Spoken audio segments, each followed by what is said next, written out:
Welcome to HP Fanfiction. Support me by subscribing the channel. Also, like and share the video to keep me motivated to make more videos like these. Madame Bones will see you now, the secretary informed her. Tonks stood and straightened her red robes as she approached the office door belonging to her boss. The summons for the meeting had arrived at breakfast, and though the festive period was still upon them, she got the impression that she had no choice but to attend. "Oro Tonks," Amelia Bones greeted her as she entered, her quill scratching away, her eyes firmly on her work. "Madame Bones," Tonks responded formally, back straight. The head of the Department of Magical Law Enforcement continued with her scribing for a few moments more before she screwed the top back on her inkpot and adjusted her monocle as gazed at her subordinate. "I would like a progress report of your time at Hogwarts," she requested. "What have you found?" "Not much," Tonks sighed. "Moody is completely sure that the goblet was tampered with. Whoever did it covered their tracks well. I've spent time undercover amongst all three of the competing schools, and there's nothing to suggest any involvement from any," she informed the stern woman. Bones nodded thoughtfully. "Something is happening," she mused aloud. "I don't know what it is, but I don't like it. Arcturus Black has spent a lot of time here at the Ministry. Do you think that this could have been orchestrated by the Blacks?" Tonks shook her head firmly. "No, madam," she denied. "If given the chance, Harry would leave today. He hates wizarding Britain." "Is this your personal or professional opinion, or Tonks?" Amelia returned as she placed two editions of the Daily Prophet on her desk. The first was the article that featured the two of them at the table in the Three Broomsticks. The second, an article dating that very morning. On the cover was a large photograph of herself and Harry dancing at the ball. "Both," Tonks replied easily, doing her utmost to not waver under the gaze of her superior. She sighed and shook her head before continuing. "I know that Harry nor any of the other members of the family have anything to do with this. Despite what you think of them, family always comes first. I don't know who entered his name, but I can promise you that they had nothing to do with it," she finished confidently. Amelia scrutinized her for a moment before sagging in her chair. "Take a seat, Tonks," she instructed. The rookie complied, knowing that this was not now her boss, speaking in an official capacity. "What happens in your personal life is not my concern unless it impacts what you do in here or out in the field. That being said, do you think that this is the best idea?" she asked, as she pointed at the newspapers. "Something bigger is happening here, and I don't want to see you caught up in it." Tonks nodded her understanding and smiled. "Honestly, I don't know," she conceded. "But I really like him, Madame Bones. In the short time I've known him, he's proven to be the most genuine person I have ever met." Amelia nodded and gave her a smile. "I'm only looking out for you," she assured the girl. "You've got a good head on your shoulders, and I have high hopes for you here. Just please, stay vigilant. I've got a feeling that things are going to happen soon." "I will," Tonks answered. "I think you might be right. There's just too many things going on for it to be a coincidence." "Indeed," Amelia said gravely, "and with the minister too involved with certain elements, whatever it is can only be bad for us." Break. The Black family and Leo had congregated around the table in their living quarters at the behest of Arcturus. The man had been noticeably absent since their arrival in Britain, only having spent a small amount of time at the school with the rest of them, and for him to call a meeting such as this could only mean he had finished doing what he had set himself. "As you have probably guessed, I have been looking into how young Harry here was entered into the tournament," he informed them. "And what have you found?" Sirius asked eagerly. Arcturus shook his head. "Not a damn thing," he answered irritably. "There's no trail to follow, and none of my contacts have any information. At first I thought it might have been Dumbledore or one of his cohorts, but the man is in no way responsible for this. I looked into the Potters and all their associates, and again nothing." "What about one of the other families?" Cassie broke in. "My thoughts exactly," Arcturus agreed. "Whoever it is either working independently or under the instructions of someone else." "Voldemort," Sirius deduced immediately. Arcturus nodded. "It's the only possibility that makes sense," he concurred. But why go to all this trouble? Leo interjected. That I do not know. I can only guess that he wanted to lure Harry into the open, or there is something he needs. If he was in a position of power, I would have found something. I'm working with the assumption that he is either consolidating his power or, based on what Sirius has told me, trying to create a body for himself. He shrugged. Sirius exhaled deeply. So, what do we do? We remain alert, Arcturus instructed. I will continue with my work. Someone has to know something, and he must have help. The rat? Cassie questioned, eliciting a low growl from her nephew and Harry. More than likely, but that little shit wouldn't be powerful enough to confund the goblet, Sirius seethed. There has to be another person, Arcturus huffed. Malfoy? Leo hazarded a guess. Unlikely, Arcturus replied. Lucius wouldn't risk going back unless he could be protected. The man is a complete coward. He does, however, present a different problem entirely. His relationship with the minister will only work in the favor of the Dark Lord when he does make his move. Then let me kill him, Leo offered seriously. Arcturus shook his head. Not yet. At the moment that would just cause more problems, he pointed out. It wouldn't be such a bad thing to rid ourselves of a few of his bigger supporters, Cassiopeia mused aloud. We have enough on them to hang them out to dry through legal channels. We do, Arcturus agreed. But if we do that, then we no longer know our enemy. We do not want to be in a position where we act prematurely and face the unknown. So, what are we going to do? Harry asked. Arcturus sighed, his steely eyes resolute. We cannot count on the Ministry for any assistance. Malfoy has Fudge and the DMLE is in a deplorable state and not in any position for what may be coming. For now you focus on getting through the tournament, but keep your eyes and ears open. I will continue with what I am doing, and Sirius. His grandson sat a little straighter. I want you and Cassie to make all available properties as secure as possible. I want every ward and measure in place as though I told you I wanted it done yesterday, he instructed. Sirius nodded firmly. We may not want it, but it is coming for us, Arcturus sighed. We prepare for war? Leo questioned. We prepare for war, Arcturus confirmed. Break. After being dismissed by Arcturus, Harry and Leo exited the room, both needing time to digest what it was they had heard. Harry had suspected the man's involvement from the start. He wouldn't have put it past Dumbledore to employ a similar tactic if he felt it necessary. But he wouldn't risk his own reputation so recklessly. Voldemort, however, had nothing to lose in his position. It didn't sit well with the teen that either men would take an interest in him. Dumbledore was to blame for much of what his life had been after Halloween 1981. Voldemort was his equal in that equation. Had the man not taken it upon himself to attack his home, his life would have been very different. He remembered the events of the night vividly, and when he did think back, he could still feel the man's presence on his skin. Even at the tender age he was, it had left an impression on him, the magic that had permeated the air, both heady and repressive enough that he fought back a shudder even now. He didn't fear the Dark Lord, though he knew it would be wise to. His father had spoken to him about the years of war and the acts that the Dark Lord and his followers had carried out. Harry wanted nothing to do with it, but it seemed that he was unwittingly going to be dragged into something he'd rather avoid. He wouldn't actively fight against him, this was not his home to fight for after all, but he certainly wouldn't bend to the man nor cower before him like most. He didn't do it in his infancy, and he would not do it now. All he wanted was to go home, to leave Britain behind and let them handle their own problems. He just had to make it to the end of the school year, and he could do just that. There was just one thing above all else he needed to do. Come on, he sighed to Leo. We need to find my brother. Leo nodded and followed his lead, his own countenance bordering on severe. His own family had been wiped out during the last conflict, and he had been robbed of the chance of a normal childhood. He immediately knew what Harry was thinking. They had discussed the possibility over the past few weeks, and both had voiced their reservations.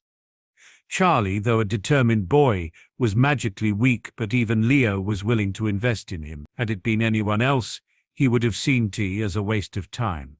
In a way, he was family after all. Are you sure he will manage? He asked. Harry shrugged.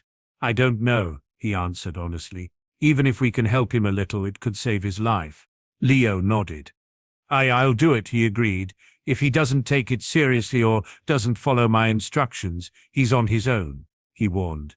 And I will treat him as I did any other new recruit, no exceptions. Harry snorted. I didn't expect anything less, Harry replied with a shake of his head.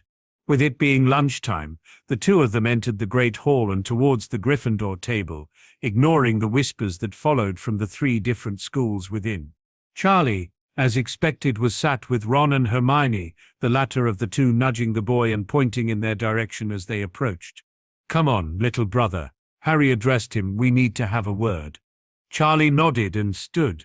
Not you too, Leo added to both Ron and Hermione, who had also stood, family business. Hermione looked as though she would protest, but a hand on her forearm from the Weasley and a shake of his head stopped her. Shooting Katie a warm smile, Leo followed the brothers from the hall. What's going on? Charlie asked nervously. Not here, Harry muttered as he led them towards the 3rd floor. He quickly located an empty classroom and sealed the door behind them with a series of privacy charms and wards. He then approached his younger brother and mumbled under his breath as he waved his wand around him, startling the boy. Nothing, Harry confirmed. Leo nodded. Things are happening, Charlie, Harry sighed. My name coming out of the goblet was the first thing and everything else just points in one direction. What? What is it? The younger boy questioned worriedly. Voldemort, Leo answered. Charlie flinched at the use of the name and shook his head. He's dead, he denied vehemently. No, Charlie, he isn't, Harry returned apologetically. I remember what happened that night and I'm certain he didn't die. What do you remember? Charlie fired back. Harry shook his head. It doesn't matter, he replied dismissively. What does matter is that you could be in danger and we are going to help you. Aye, Leo broke in. Only if you think you are up to the challenge. You know I'm not good at magic, he pointed out. Using magic will only be a small part of what we do.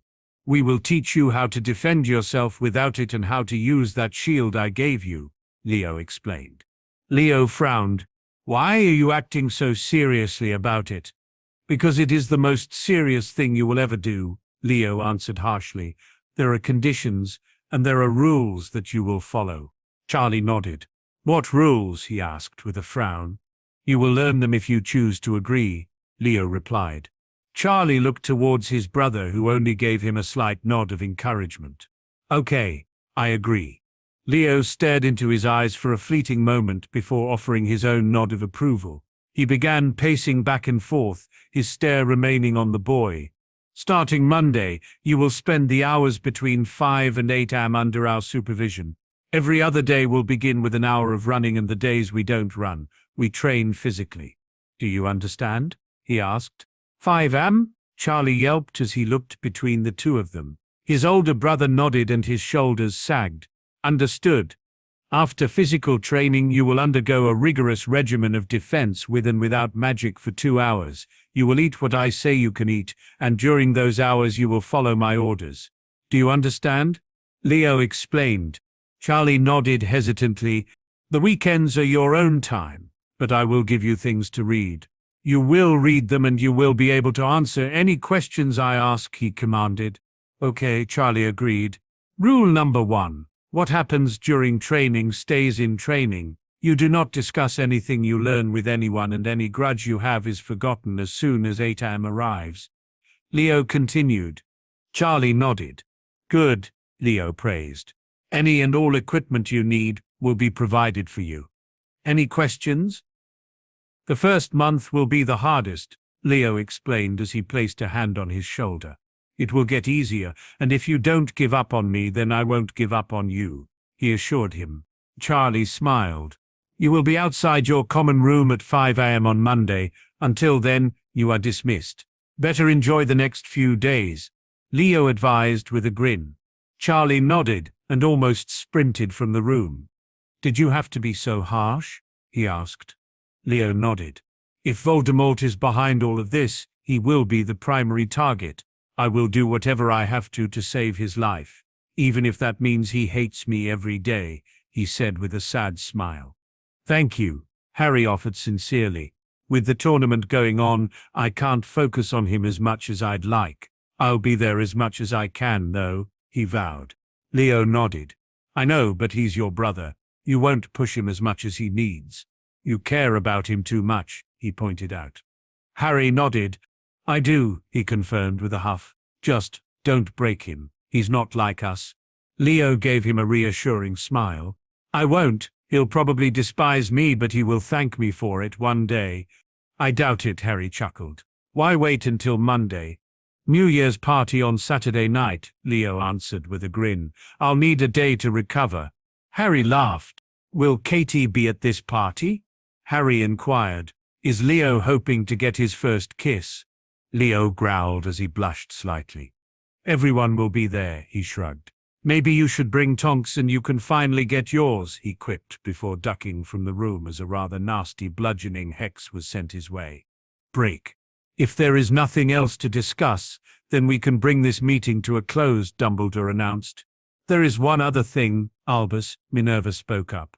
It has come to my attention that a large gathering of students has arranged their own festivities for the new year to take place in the castle grounds. Dumbledore sighed as he nodded. I am aware of this. Mr. and Mr. Weasley have already made arrangements with the kitchens to provide refreshments, he explained with an amused chuckle. And you are going to allow this? His deputy questioned disbelievingly.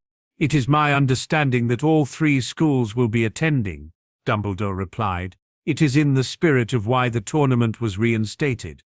Minerva shook her head. It's a bad idea, Moody growled.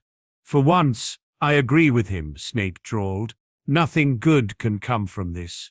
Then it is up to us to ensure nothing untoward happens, Dumbledore returned with a smile. Surely you are not all so far out of your youth that you don't remember what being young is about. He shook his head as he looked upon the unmoving trio. Fine, Albus, we will supervise, but we retain the right to put an end to it should it get out of hand. Minerva offered. The headmaster nodded happily. Excellent, he declared. Might be easier having them all in one place, Moody conceded, instead of them all sneaking around, but I still don't like it. Break. Having spent the past couple of days adapting a planning regimen for Charlie, Harry was relieved that Saturday had arrived and that he would have some time to unwind this evening. Although the ball had been less than a week ago, he hadn't counted it. He certainly enjoyed the evening with Tonks, but it had been an even that he was obligated to attend. Tonight, however, would be something he was willingly going to, festivities where he would not be in the spotlight. Tonks, much to his delight, had readily agreed to go with him. He had no doubt that Leo would have made plans to spend time with Katie, and he had no desire to intrude on their time.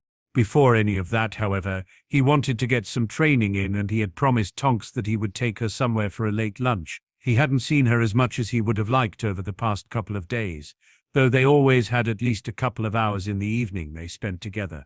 With his plans made, he exited the quarters and headed to an empty classroom a little way down the corridor. With the possibility of Voldemort being involved with his entry in the tournament, he was taking no chances and had been working tirelessly on his combat magic, specifically the spells he knew but had no idea of how he acquired such knowledge. In no way were they illegal as far as he was aware, but they would certainly be frowned upon, and even Aunt Cassie would question the origins of such magic. Over the next few hours he worked through them, casting each spell and taking note of the effect they had, not just outwardly but on himself. Most of them were no worse than the magic he had been taught since he first received a wand, but a few of them left him feeling very unclean, as was the nature of some of the darker aspects of magic. It served as a warning to the user to not abuse the power they wielded, and took a few moments of occlumency practice to recover from. Having mentally catalogued his findings, creating some new spell chain and adapting a few he already had in his arsenal, he left the room and headed towards his own for a much-needed shower, the darkness of some of the spells having clung to him rather unpleasantly. He exited the bathroom some 30 minutes later, feeling as fresh as he did before training, but did a further check on his magic to ensure nothing was lingering. It was always better to be safe than sorry when delving into the dark arts. Advice that Voldemort should have heeded when his own journey began. "Watch her, Harry," Tonks greeted from where she was lounging on the sofa. I didn't hear you come in, Harry chuckled as he took a seat next to her. Maybe I should have joined you in there, she returned with a wink. Harry shook his head. He had seen her vulnerable side, but this was the Tonks he had come to know. Her insecurities aside, she could be quite shameless in her flirting, something he quite liked about her. She kept him on his toes, and he did the same to her. Maybe you should have, he replied challengingly. It might make showering more interesting. Tonks narrowed her eyes at him as her cheeks flushed with a tinge of pink. I'll remember that, she quipped, and when I do decide to join you, I'll remind you. Harry simply raised an eyebrow at her as he pulled her into his arms. This was the only thing that had really changed between them since their talk on Boxing Day. They would spend time together as they usually did, but they would often find themselves in the arms of the other, enjoying the close contact. The other thing was that Tonks would always now morph into her natural form when they were alone. When Harry had questioned her about it, she had explained that it just felt right being that way with him. So where would you like to go for lunch? He questioned. We could just stay like this, Tonks replied in a whisper. Harry grinned. I wouldn't complain, but you would when you get hungry later and I'll somehow get the blame, he sighed. Tonks gave him a bright smile. Fine, she conceded. You will just have to make it up to me later, she decided as she stood. Harry shook his head in mock exasperation. Whatever you like, he offered, but now I'm hungry. Tonks huffed, her smile still in place. How about we go to the alley? There's always something there and you've never seen it, she pointed out. Harry nodded his agreement. Sounds like a plan, my lady, he answered with a bow, receiving a playful slap on the shoulder in response. Tonks shook her head as she led them from the room, morphing into her more colorful self. He had taken to addressing her in that way since the waitress in the Three Broomsticks had done it, knowing that it would shut her up if she was getting the upper hand in their back and forth. Being December, the grounds were thick with snow, but the Weasley twins, along with dozens of other students from all three schools, were working on clearing as much of it as they could for the impending party. Do you need me to side along you? Tonks asked in a mocking tone as they passed through the gates. Harry grinned in response before disappearing with only the slightest of pops. Tonks shook her head and followed, her own much more distinct. I should be giving you a fine, she chastised. You don't have a license, she pointed out smugly. Harry smirked as he produced one given to him by the Swiss ministry. I can legally operate at 16, he explained. But you can punish me later, Dora, he added before making his way down Diagon Alley. Tonks growled and followed him, vowing to get the better of him next time. Where are you going? She called. You don't know where anything is. Harry paused in his steps and frowned. All previous smugness he felt now absent. Where would you like to go? He asked. She tapped her chin as she pondered her choice before nodding happily. Florian's, she declared. Harry shrugged and gestured for her to lead the way. They only sell ice cream, he pointed out when they arrived at the small shop. The best ice cream, Tonks corrected. What more could you want? Harry shook his head, an amused smile playing on his lips. Fair point, he conceded.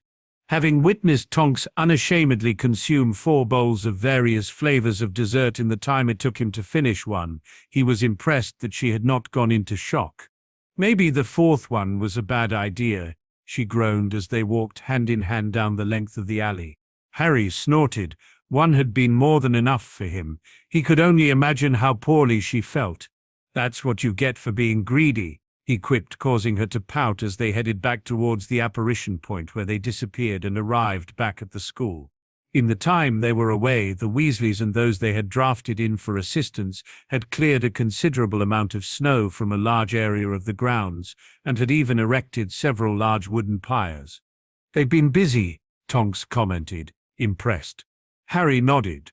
It should make for an interesting evening, he replied with a smile.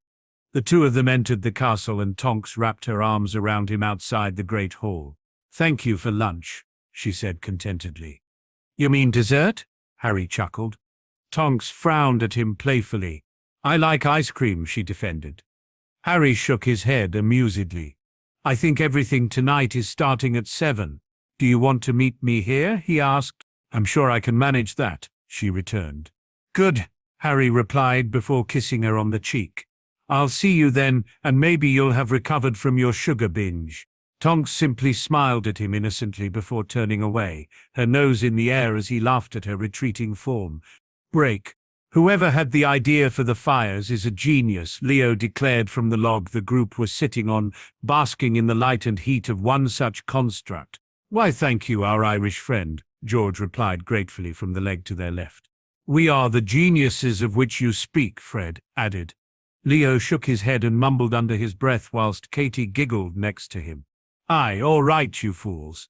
You did well, he admitted reluctantly, saluting the duo with his fire whiskey that had been charmed to look like a butterbeer. The large gathering had evolved into several smaller ones. The fires dotted around the grounds had attracted groups, the December chill proving to be too cold to not be close to one. Some of the groups were more raucous than others, and some, like the one Leo found himself in with the twins, their friend Lee, the Gryffindor chasers, Harry and Tonks, were one of the more subdued. They're geniuses, Katie whispered as she rested her head on his shoulder. They just show it in different ways. Aye, Leo agreed. They got on his nerves occasionally, but they weren't idiots. So, are you two together? Angelina questioned Harry and Tonks. The two shared a look as the former shrugged. I think we are seeing what happens, Harry replied uncertainly. Tonks nodded as she smiled. I never thought I'd see the day. A black and an aura, Fred sighed disbelievingly. Like mixing chocolate and onion, George agreed. A dung bomb and a freshening charm, Fred grinned. And which am I in those analogies? Tonks questioned with a raised eyebrow, her wand slipping into her hands. Why, the chocolate and freshening charm, of course, Fred explained. So, I'm the other two? Harry asked. Leo chuckled as the twins stared at Harry in horror. I'd be quiet, lads. You're in a no-win situation there, he advised. The redheads bowed respectfully but yelped as they were hit with stinging hexes, courtesy of the metamorph. We deserved that, George groaned as he rubbed his thighs. That we did, Fred agreed amidst the laughter of the others. Their own gathering continued with the occasional interruption from a student wishing to express their gratitude to Fred and George for the work they'd done, or a teacher just checking to ensure they were behaving themselves. Other than this, the teens simply enjoyed the warmth of the fire and conversing amongst themselves, none any the wiser of their alcohol intake. Are you ready to sing us a song yet? Leo questioned Harry, who was leaning back, his eyes closed. Harry shook his head and smirked. I'm not that drunk yet, he replied, and I don't plan to be either. He sings when he's drunk? Alicia asked. Aye, Leo answered. Lovely little voice he's got. And when he's in the shower, Tonks added, blushing when the others all turned to look at her, mouths agape. You can hear him from the living room, she explained with a shake of her head. I don't sing that loud, Harry huffed indignantly. Aye, you do, Leo pointed out. What was I singing then, he questioned, the aura with a raised eyebrow. Something about being in a pub and talking to a woman, she shrugged. Oh, Harry replied sheepishly. The others giggled as he stood. I think I'm going to check on my brother, he announced as he stepped out of the circle. He's shy about it unless you get him drunk enough, Leo explained to the others. Then you can't stop him if you wanted to. You should hear these two when they sing the school song, Angelina sighed. It's like a couple of banshees have been unleashed. Oi, Fred shouted. Blessed with the voices of angels, George declared. I bloody doubt it, Leo muttered. It's bad enough just talking to you two. Break. He regretted his decision the moment he left the warmth of the fire and the woman that was propped up against him. It was cold, the snow falling heavily, though it seemed to have no impact on the merriment of the people that had ventured outside for the evening. Having no idea where Charlie would be, he began to wander through the grounds, glancing at each gathered group as he passed them, some waving, others pointedly ignoring him, the most obvious being from Bulbaton's, Durmstrang and Slytherin students. He simply shook his head as he continued his search and eventually happened upon his brother, surrounded by his classmates from 3 of the Hogwarts houses. The reason for this became clear as he spotted another group made up of Durmstrang and Slytherin students, led by Igor Karkaroff, who was talking to Charlie through the throngs of people. Yes, I have wanted to speak with you for some time, the man declared, the boy who lived, the one responsible for the fall of the Dark Lord. He looked the boy up and down before snorting. I find myself unimpressed, he muttered. Having seen enough and how uncomfortable his younger brother was with the man's presence, Harry stepped between them. Is there something I can help you with, Karkaroff? He questioned, the tension amongst the students rising considerably. The man roared in laughter and Harry got a whiff of the booze on his breath. It is the other one, he announced cheerily, the one who hid like a coward. Harry smirked at him whilst the Durmstrang students laughed, though Crumb shot him an apologetic look. I think you are the last person who should be using that word, Harry replied easily. Wasn't it you that turned traitor on your friends the second you were caught, begging to be let go if you provided names? Karkaroff growled at the accusation but was cut off by Harry.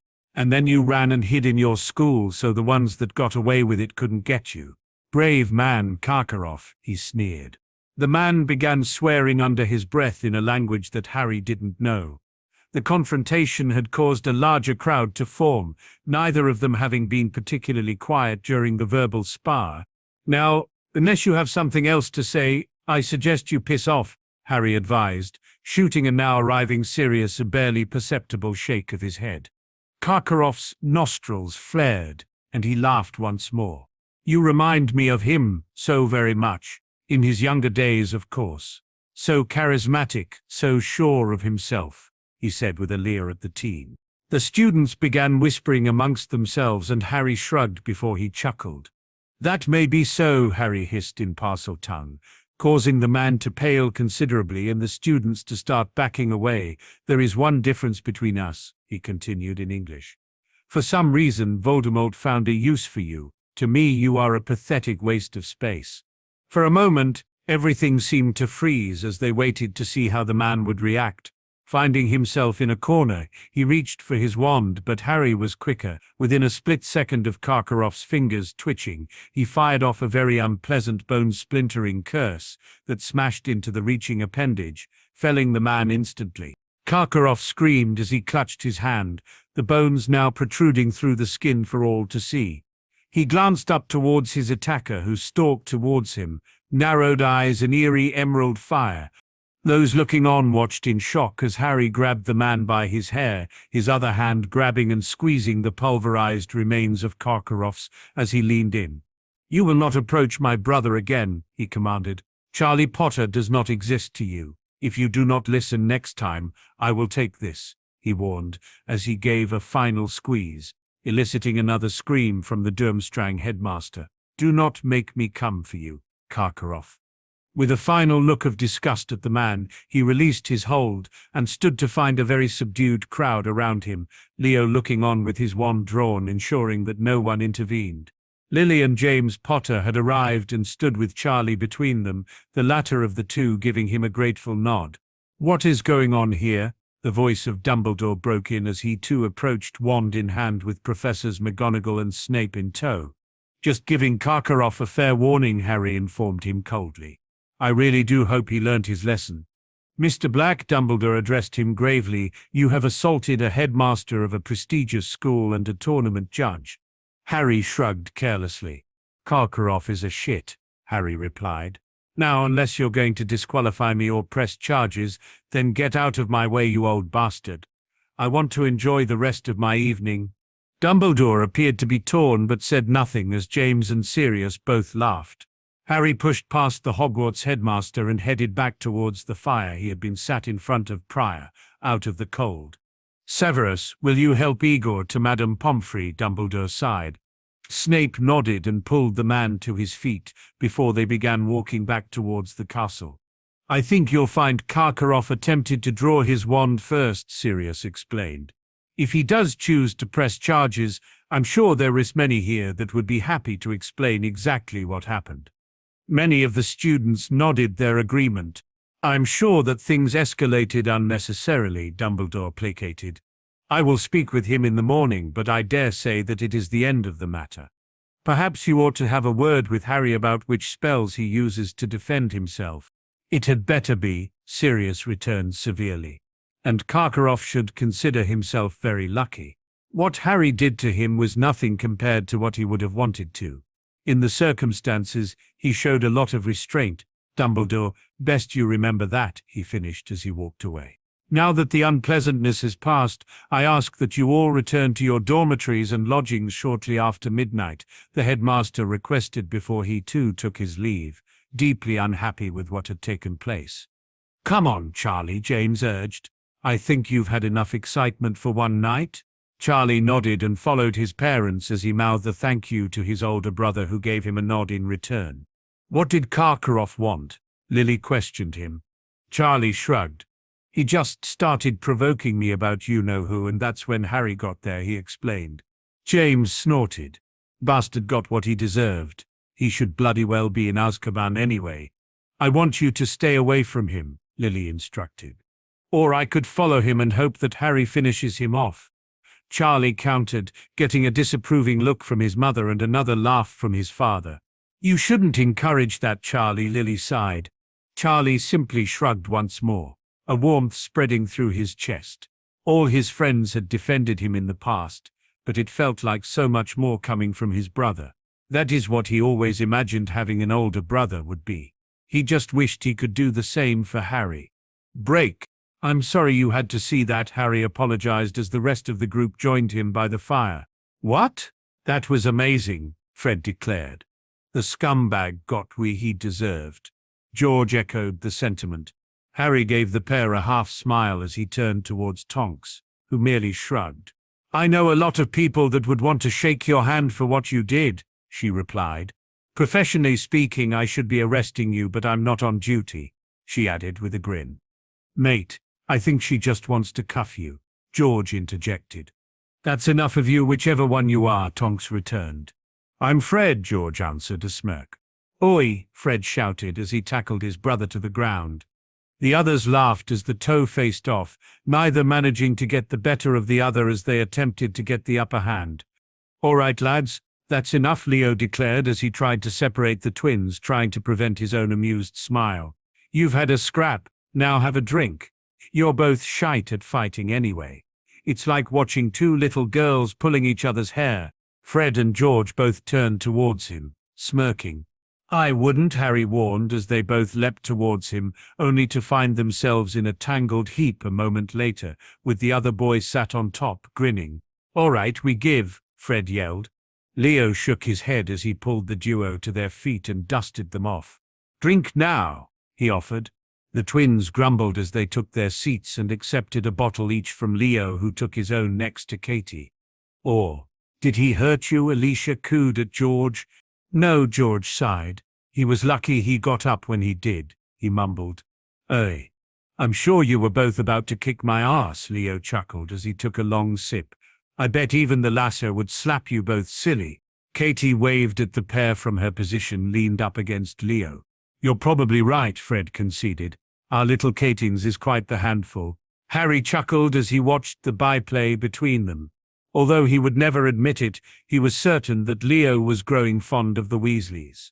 If he really didn't like them, he would have hurt them when they attacked.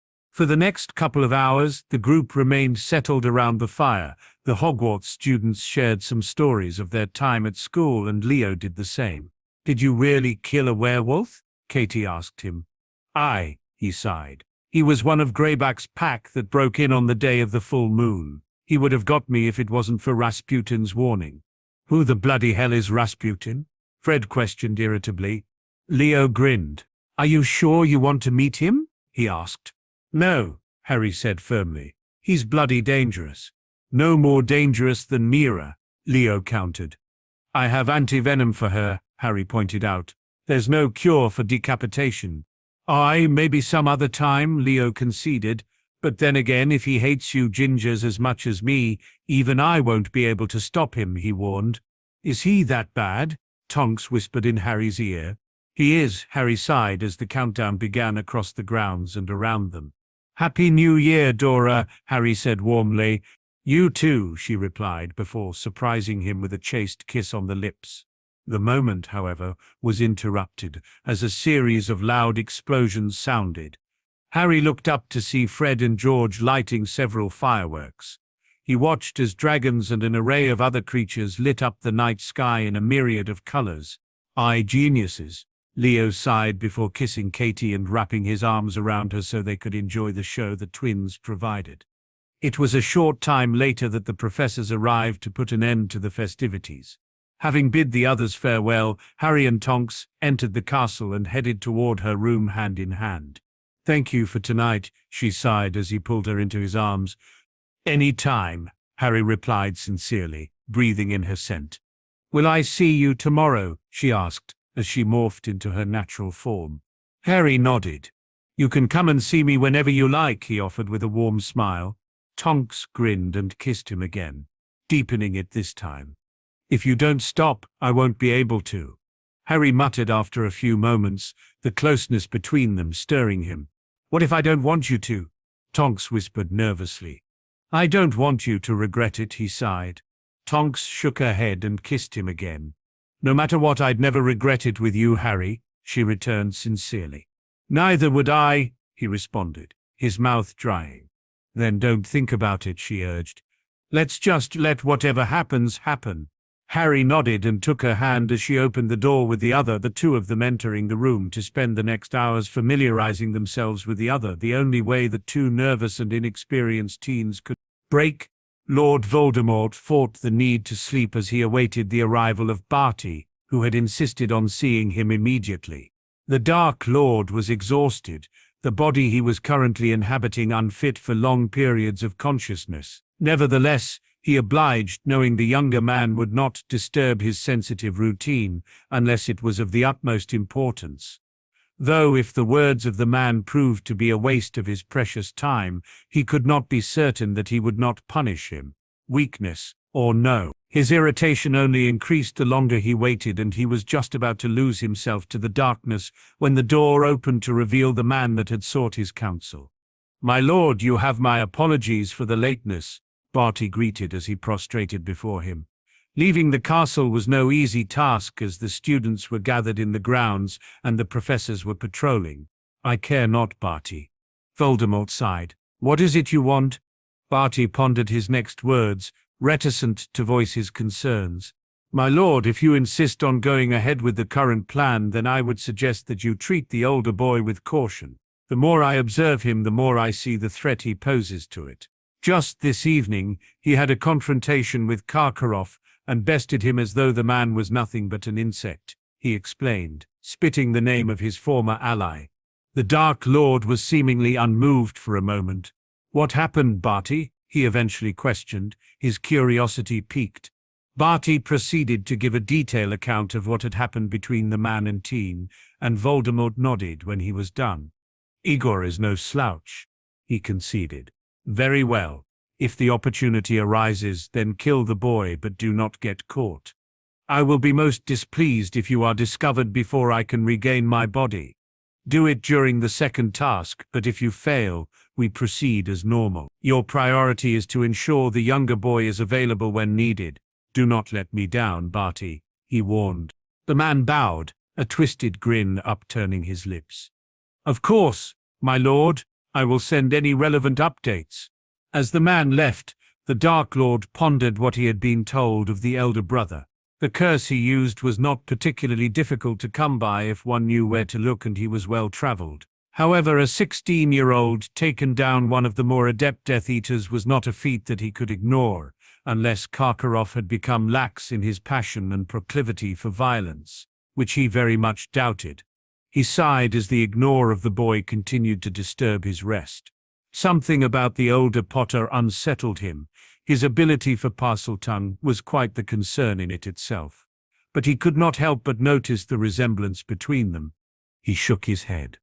He was nothing but a mere boy who admittedly in his own current state would not be able to handle.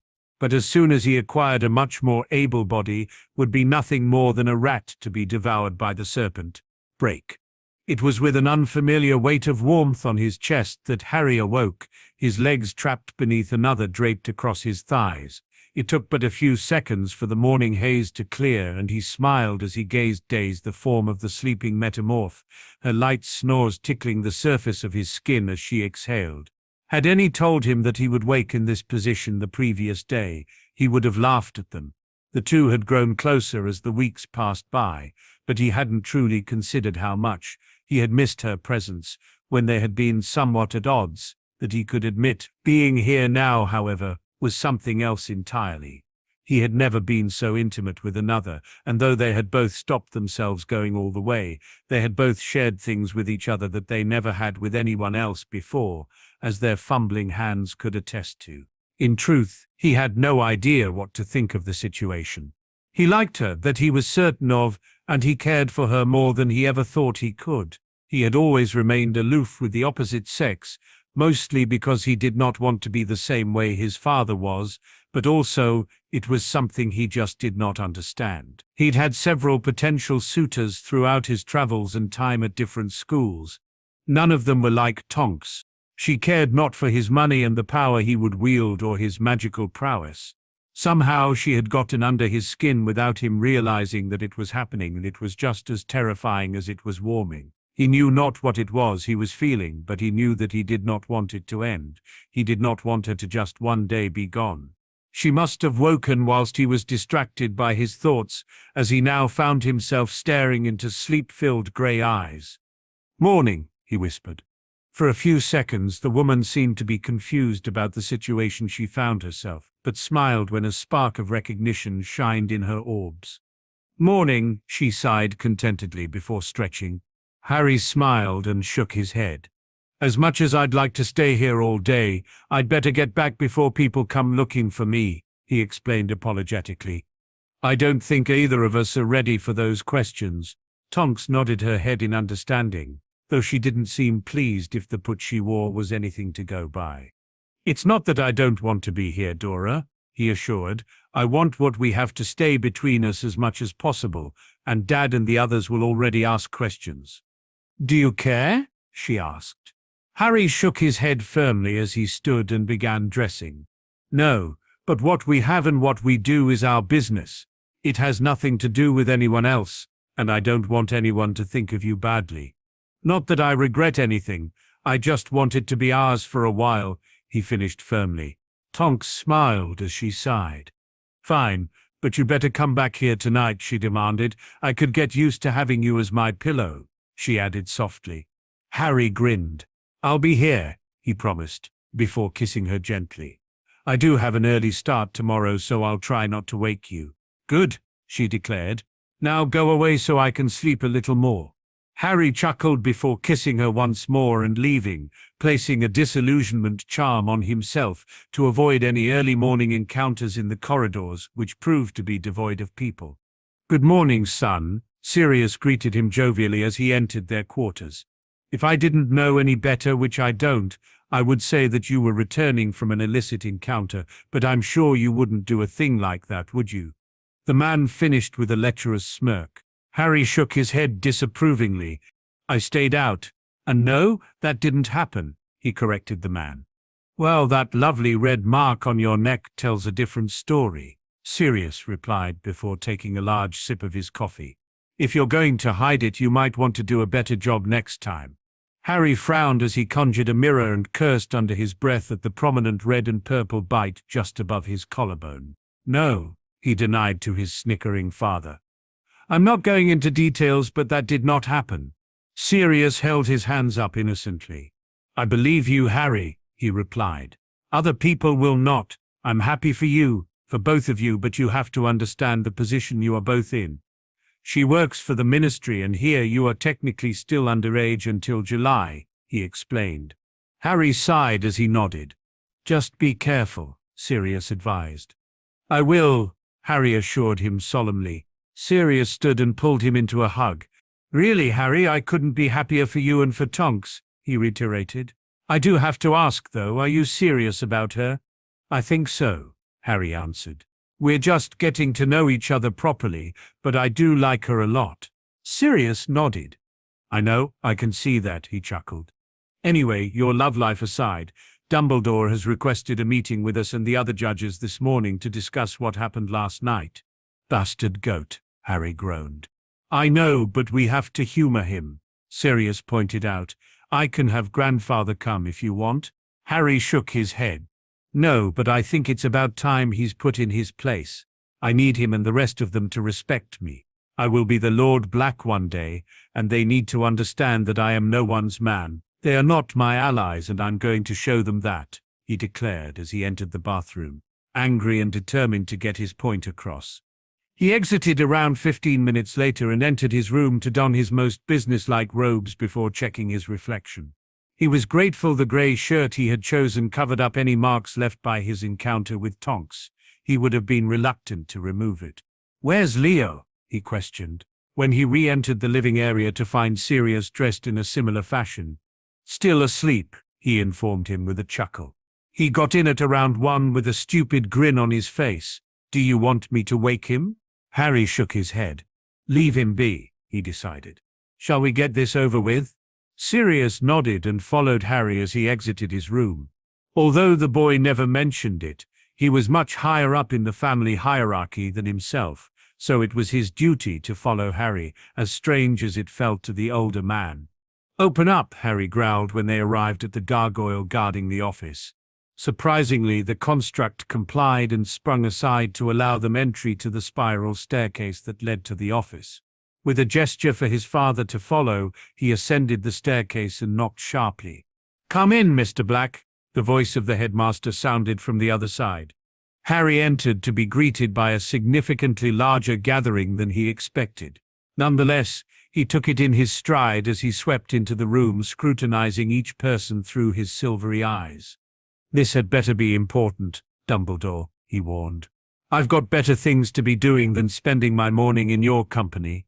The majority of those gathered seemed displeased with the way he had addressed the man, but he shrugged it off. He cared not for any of them, his brother being the only exception. The judges, as expected, were in attendance, as were the 3 Potters. He had not expected the deputy headmistress, nor the potions master, and certainly not the 3 Auras. The addition of Lucius Malfoy served only to irritate him further. "Take a seat, Mr. Black," a middle-aged red-headed Auror wearing a monocle commanded. Harry raised an eyebrow in her direction, his countenance unflinching. "I'd much rather stand," he replied coldly.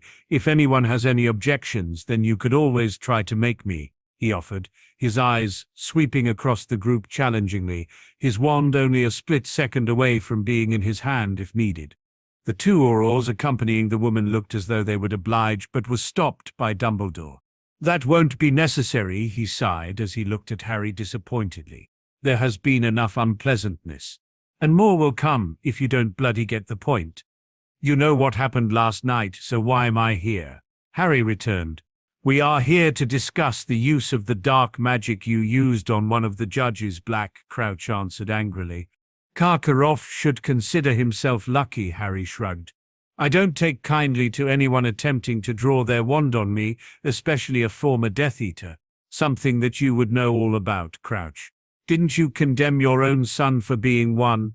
The sound of sharp breaths being taken was the response he received, and the man trembled with rage. "That is neither here nor there, Mr. Black," Ludo Bagman broke in. "Oh, shut up, you bloated broom jockey," Harry sighed, causing Charlie, James Potter and Sirius to snicker. "If I wanted to discuss washed-up Quidditch players, then believe me, you would be the first person I look for." "Is this level of hostility necessary, Harry?" Dumbledore questioned hotly. "I believe so," Harry responded flatly. "Is the scumbag pressing charges?" he asked, as he nodded to a very pale Igor Karkaroff. "No," Dumbledore replied, and Harry clapped his hands with finality. "Excellent. Then there is nothing to discuss. He attempted to draw his wand on me and paid a very light price.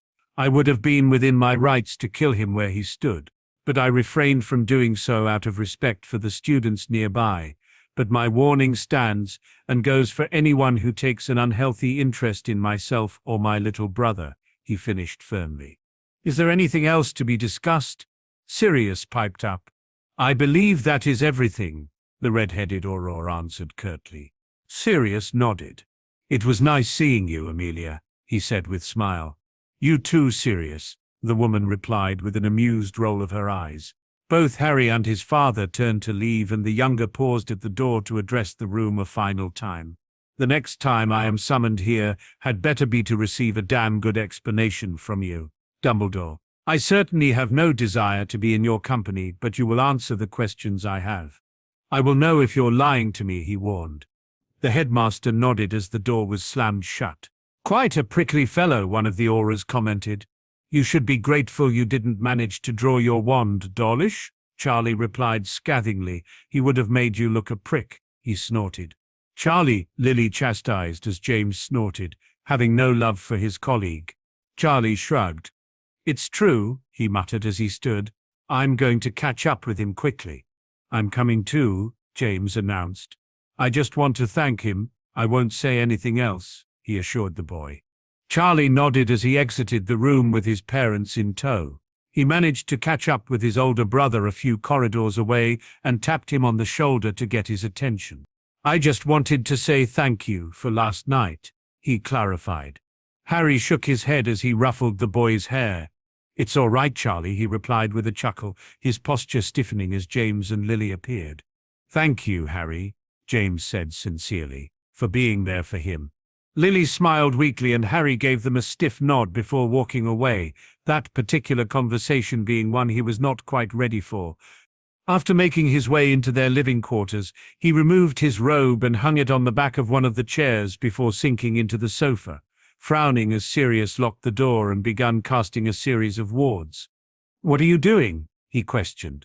Sirius shook his head and continued his work before sitting down.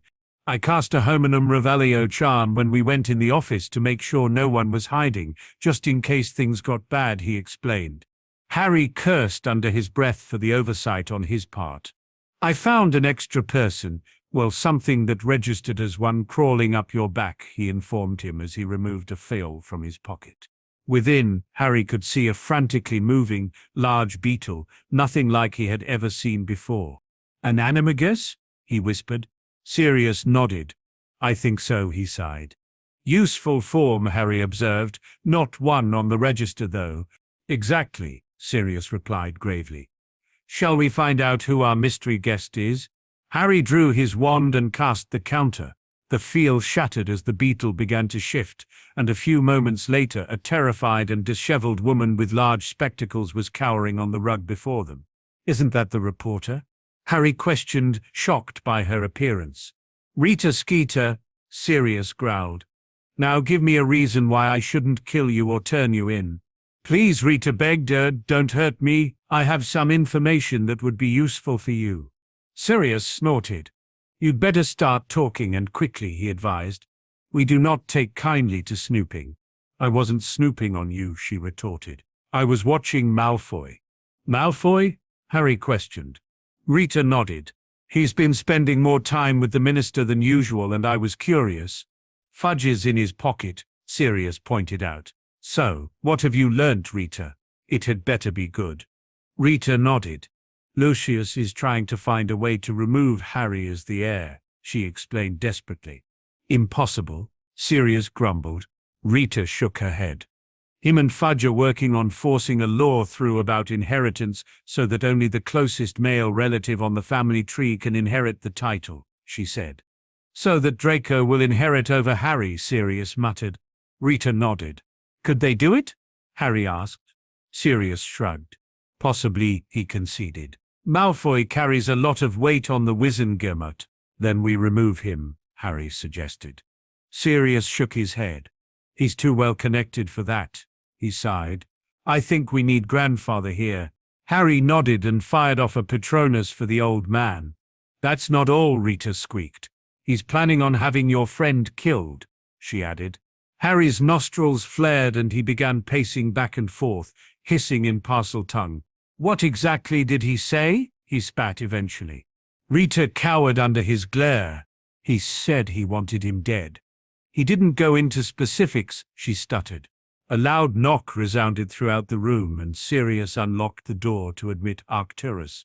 After Rita explained everything to the man, he was seething. He has to die, he grumbled. We need to find a way to do it without raising suspicion towards ourselves. Why not let Leo kill him? Harry offered. Arcturus frowned thoughtfully, and a grin appeared on his face. We can work with that, so long as it can be made to look legitimate. A duel, maybe? He mused aloud. Let me have a think and I will discuss it with him. Now, Miss Skeeter, the question is, what do we do with you? He asked as he turned his steely gaze towards her. She'd make a useful spy, Harry interjected. With her ability, we have a unique way of gathering information, he shrugged. He turned his attention to the woman. How about you continue what you are doing and you report directly to us? In return, we will keep your secret and offer you a generous monthly stipend, he offered. What's to stop you killing me when you decide I'm not needed anymore? She asked. We could just kill you now, Harry pointed out, but you are more useful to us alive. We could both give an oath, he shrugged. I will not kill you unless you betray us in any way, and in turn, mine will secure your secret unless you break the oath you have given. Rita frowned before nodding. I don't really have much of a choice, do I? She sighed. No, Harry confirmed. But this way, you will benefit from what you and have our protection to an extent. If you are caught, then you will face the consequences and our agreement will remain unknown. That will be part of the oath, he warned. Very well, Rita agreed reluctantly. They spent close to an hour deciding on the wording of the vow before each were comfortable giving it and sent the woman on her way to carry out her new duties. Very well done, Harry, Arcturus praised. I couldn't have done it better myself. You should see how he handled Dumbledore this morning, Sirius broke in. Actually, you should probably see the memory from last night too, he sighed, as he went to his room to retrieve the pensieve. What happened last night? Arcturus growled. Harry shook his head. It would be better if you watched it, he sighed. Arcturus narrowed his eyes at the boy and submerged himself in the silvery substance when Sirius had finished depositing it into the device. He emerged a few moments later, grinning in glee. You handled both situations admirably, he praised. You will make a fine successor. Only if Malfoy doesn't get his way, Sirius reminded him. Arcturus growled. His spawn will get the lordship over my dead body, he announced, and I have just the way to deal with it and get rid of the bastard at the same time, he mumbled. What are you going to do? Harry inquired. All will be revealed when necessary, Arcturus replied. For now, you concern yourself with this bloody tournament and let me deal with Malfoy. With a bit of luck, the bastard will be dealt with before we leave. For the second time in as many days, Harry awoke with a comfortable weight settled over him. Shifting as carefully as he could, so not to disturb the still sleeping metamorph, he slid from underneath her and pulled on his exercise clothing. So that's how it is, the sleepy voice of Tonks teased. I never took you for the type to get what you want and then leave without even a goodbye. Sorry, Harry mumbled. I didn't want to disturb you. Tonks raised a brow as she stared at him through her heavy-lidded eyes. It's fine, she huffed mockingly. Just leave poor me here in the cold whilst you go gallivanting off.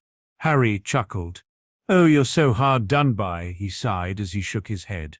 What about if I promise to come back tonight? He asked hopefully. Tonks pretended to think it over before nodding.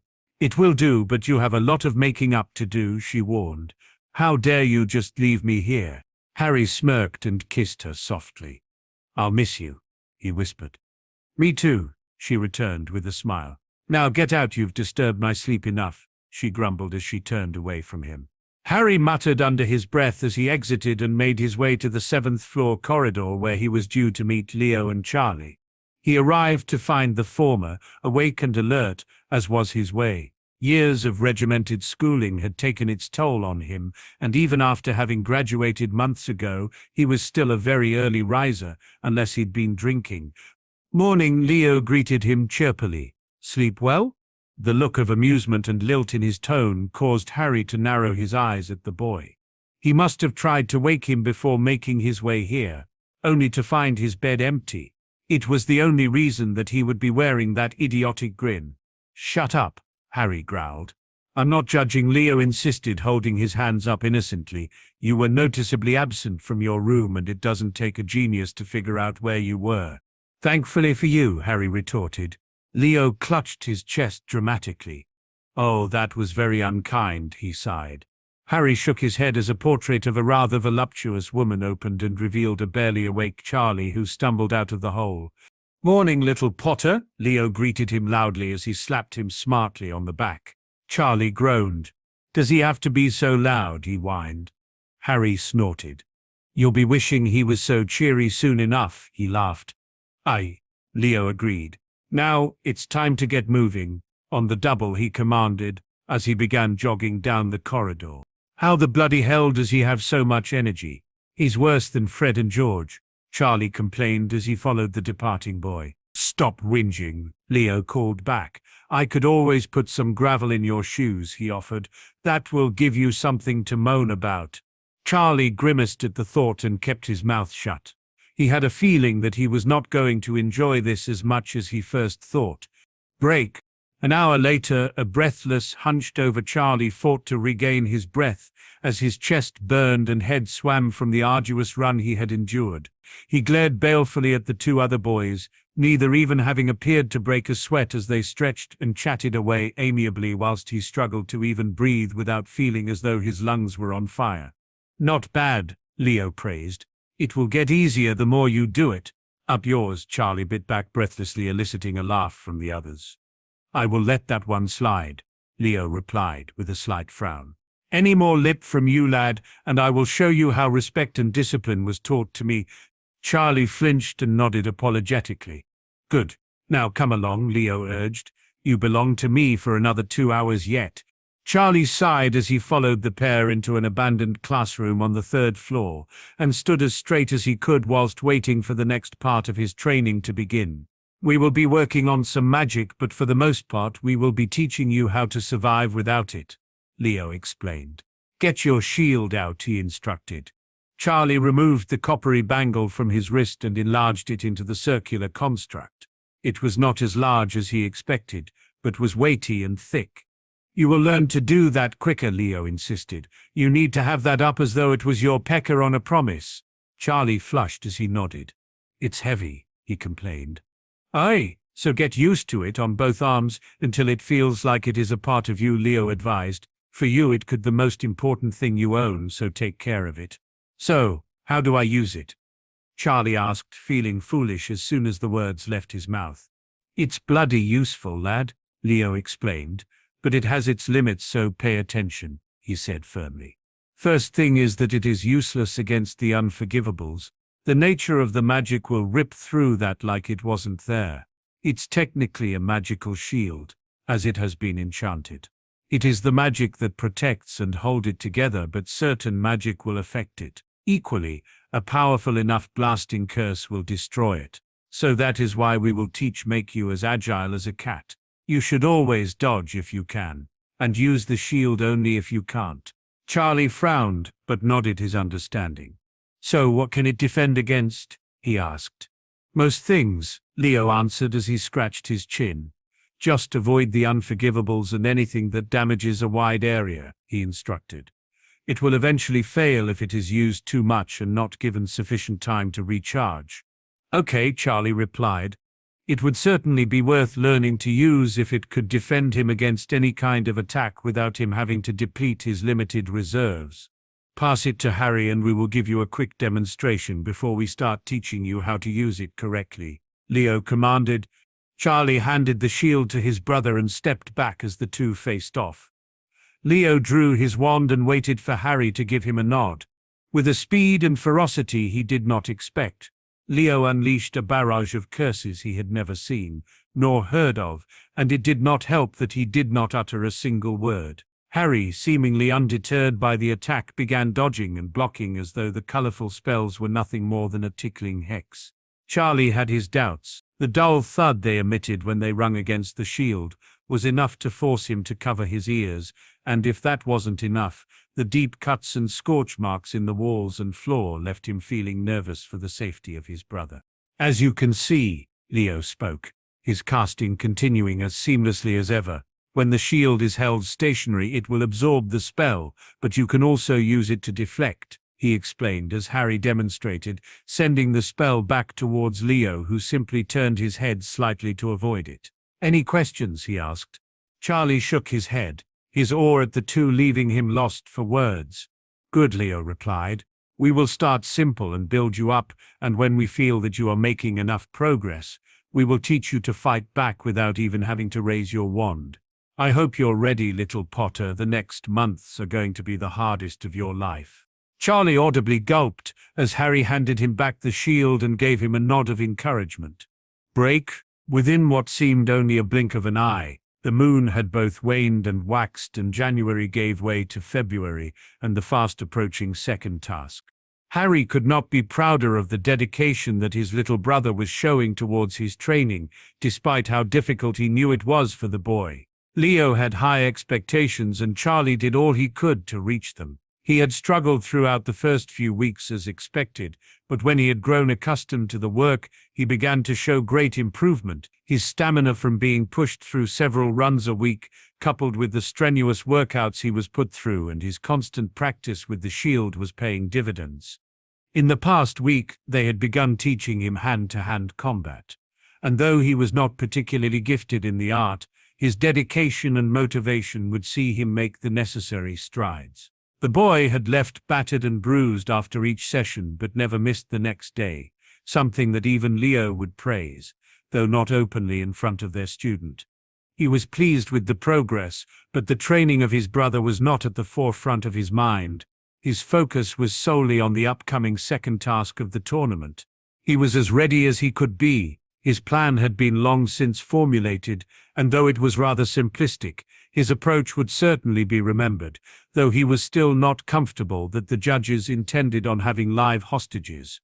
Over the past weeks he had scoured the lake and had even located the Mermish village within its depths, but he couldn't help but think that so many things could go wrong. The creatures within the lake could pose a problem if one was not vigilant, but they were mostly pests in comparison to what he had faced.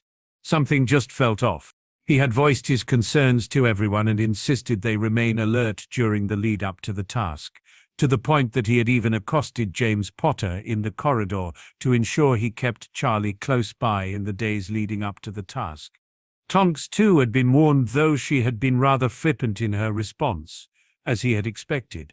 She was certainly not one to be coddled, and she had no problem showing him that. He shook his head of his thoughts as he focused on the breakfast he had no appetite for.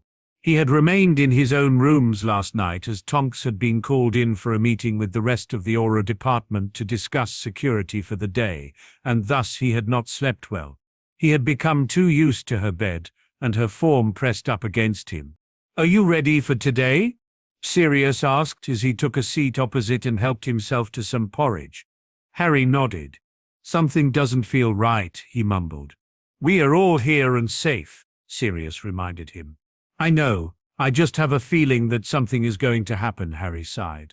"Just focus on the task," Sirius advised. "We will keep watch on everything else." Leo yawned as he entered the room from his own.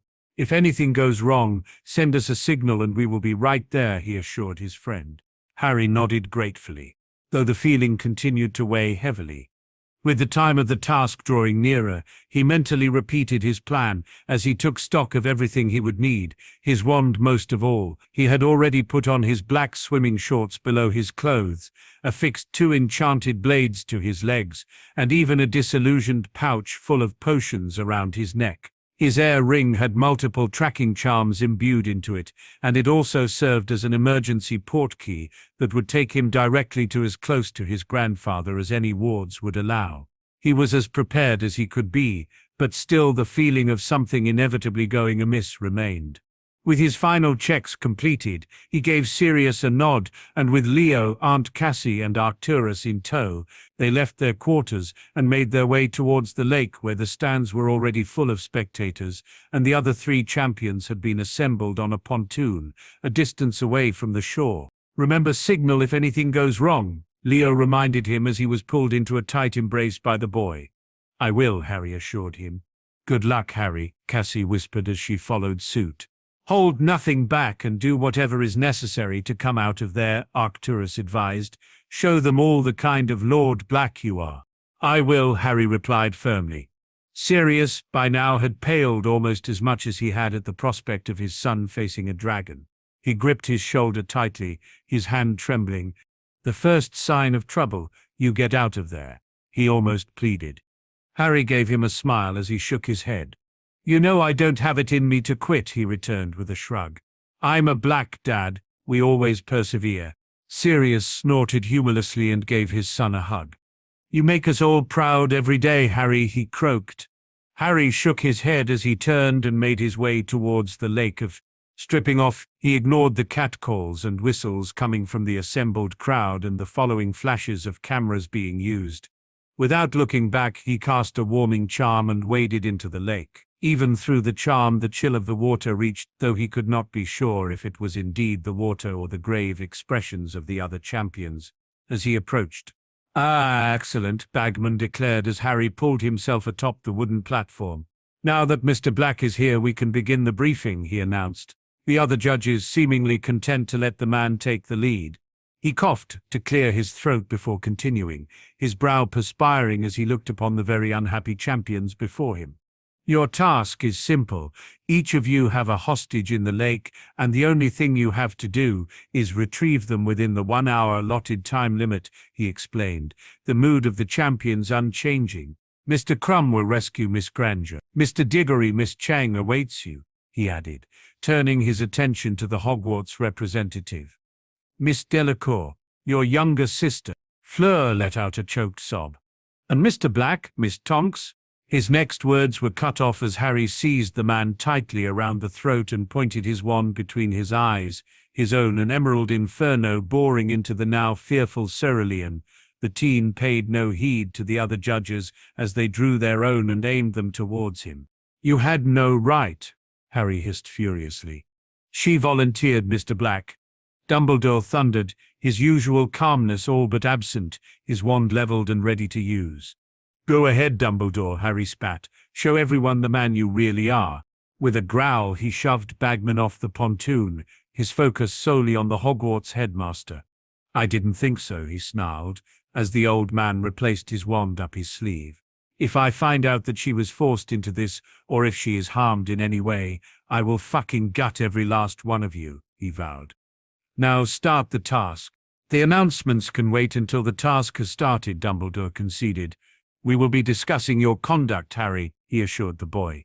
Harry simply sneered at the man and ground his teeth in preparation. All plans he had made completely forgotten. He wanted her out of the water as soon as possible, and he knew just the way to do it. "The task will begin at the sound of the klaxon," Dumbledore announced, his voice having been amplified in the interim. The very second the signal sounded, Harry cast a featherlight charm on himself and propelled himself forward and into the air with a series of banishing charms, leaving a stunned crowd in his wake. To most it would appear that he was flying. It was as close as one could come without a broom beneath them. The magic itself was simple, but it had taken him a lot of practice to perfect, and many close calls. Though now his efforts were not in vain. In a matter of moments, he dropped the spell and plummeted into the icy water below. It wasn't until he had descended a considerable distance that he remembered to apply a bubblehead charm, not the most enduring method for breathing underwater, but it would have to suffice. He had neither the patience nor time for anything else. Making his way further into the murky depths that were now familiar, he knew that he was close to the village. His senses were on high alert for any creatures that could pose a problem to his progress. Though everything was eerily quiet, even as the dwelling came into view, there was no sign of anything. It was as though the mere people had simply vanished. His thoughts quickly shifted as he spotted 4 figures lashed to a large statue, each unmoving, bobbing slightly with the current. Without wasting a moment, he approached them, still acutely aware of the heavy feeling in his stomach. As Bagman had explained, Hermione, Chang, and the younger Delacour were there along with Tonks, and he knew immediately something was wrong. They were all considerably paler in the dim waters, but Tonks was deathly white. His heart sunk as he reached her and noticed an almost black fluid trickling from her nose and mouth. Desperately, so not to wound her further, he drew one of his knives and began hacking at her bindings, only to be halted by a sudden firm grip on his wrist. He turned to find himself face to face with a merman, his eyes panicked as he began gesturing frantically. Harry knew not what the creature was trying to say, and was about to proceed in his efforts to free the metamorph, when the being started shaking him with one hand and pointing over his shoulder with the other. For a moment he believed that it was the rest of the champions arriving to secure their own hostage. Those notions disappeared when he counted at least a score of figures approaching with wands drawn. Quickly, he resumed his work and managed to cut away most of the ropes before he felt a searing pain erupt across his shoulders. With a hiss of pain, he retaliated with a severing curse that almost cleaved one of the attackers in two, a crimson stream of blood leaking from the now exposed guts of the man. Undeterred, the others pressed forward and began firing a myriad of spells at him, and he was forced to shield both himself and the hostages. Gritting his teeth, he dropped it in a sudden lull and fired back with a plethora of his own curses, several men and women becoming limp as they impacted against them. The odds, however, were not in his favor. Another spell clipped his side and another wave of pain washed over him, but it only served to anger him further. He cared not for why they were attacking him. His thoughts remained with the woman now precariously tied to the statue, the unsightly liquid still oozing from her. A flurry of movement from the corner of his eye revealed a swarm of mere people, many of whom were sporting fresh injuries of their own from a previous skirmish. Their tridents and shields were drawn and they fell upon the attackers, giving Harry a much-needed reprieve. One of the creatures stopped and began pointing to him and then at the surface, to which Harry nodded gratefully. He had Tonks free only a moment later, and he pushed hard off the bottom of the lake with her firmly in his arms, as he fired an overpowered concussion jinx and a cascade of boiling water in the midst of the witches and wizards before he used his wand to propel them towards the surface and their escape. Break. Leo, along with the rest of the blacks, situated themselves in the stands reserved for the family of the competing students and was soon after joined by Katie, who took a seat next to him. "How is he?" she questioned. "Oh shit," Leo gasped, as he witnessed Harry seizing Bagman by the throat, the rest of the crowd whispering amongst themselves about the display. "Get down there," Arcturus instructed him as the man was shoved into the lake as Harry turned his apparent ire towards Dumbledore. With a nod, he vaulted over the barricade and reached the group as Harry took off into the sky above. "What the hell happened?" he questioned the judges. Dumbledore sighed as he shook his head. "Mr. Black has taken issue with the hostage that was selected for him to rescue," the old man explained. Knowing that only one person was absent that would cause such a reaction from his friend, Leo snorted irritably. "You put Tonks in the lake?" he questioned, his own hand twitching towards his wand. "With her permission," Crouch interjected. Leo shook his head and chuckled ruefully. "You had better hope for your sakes that is the truth," he warned before turning his attention to the currently peaceful lake lapping at the shore, the words of the headmaster to the crowd, nothing but white noise in his ears. Harry would be furious when he emerged from there, though he felt no pity for who would be on the receiving end of it. It was deserved as far as he was concerned. "What's going on?" The voice of Sirius broke him from his thoughts. "Tonks is in there," Leo replied shortly, as he pointed to the body of water. "Bastards," Sirius hissed angrily as he glared in the direction of the judges. "Harry will get her out," Arcturus placated as he joined them. "If he doesn't, then I would not want to be in their shoes."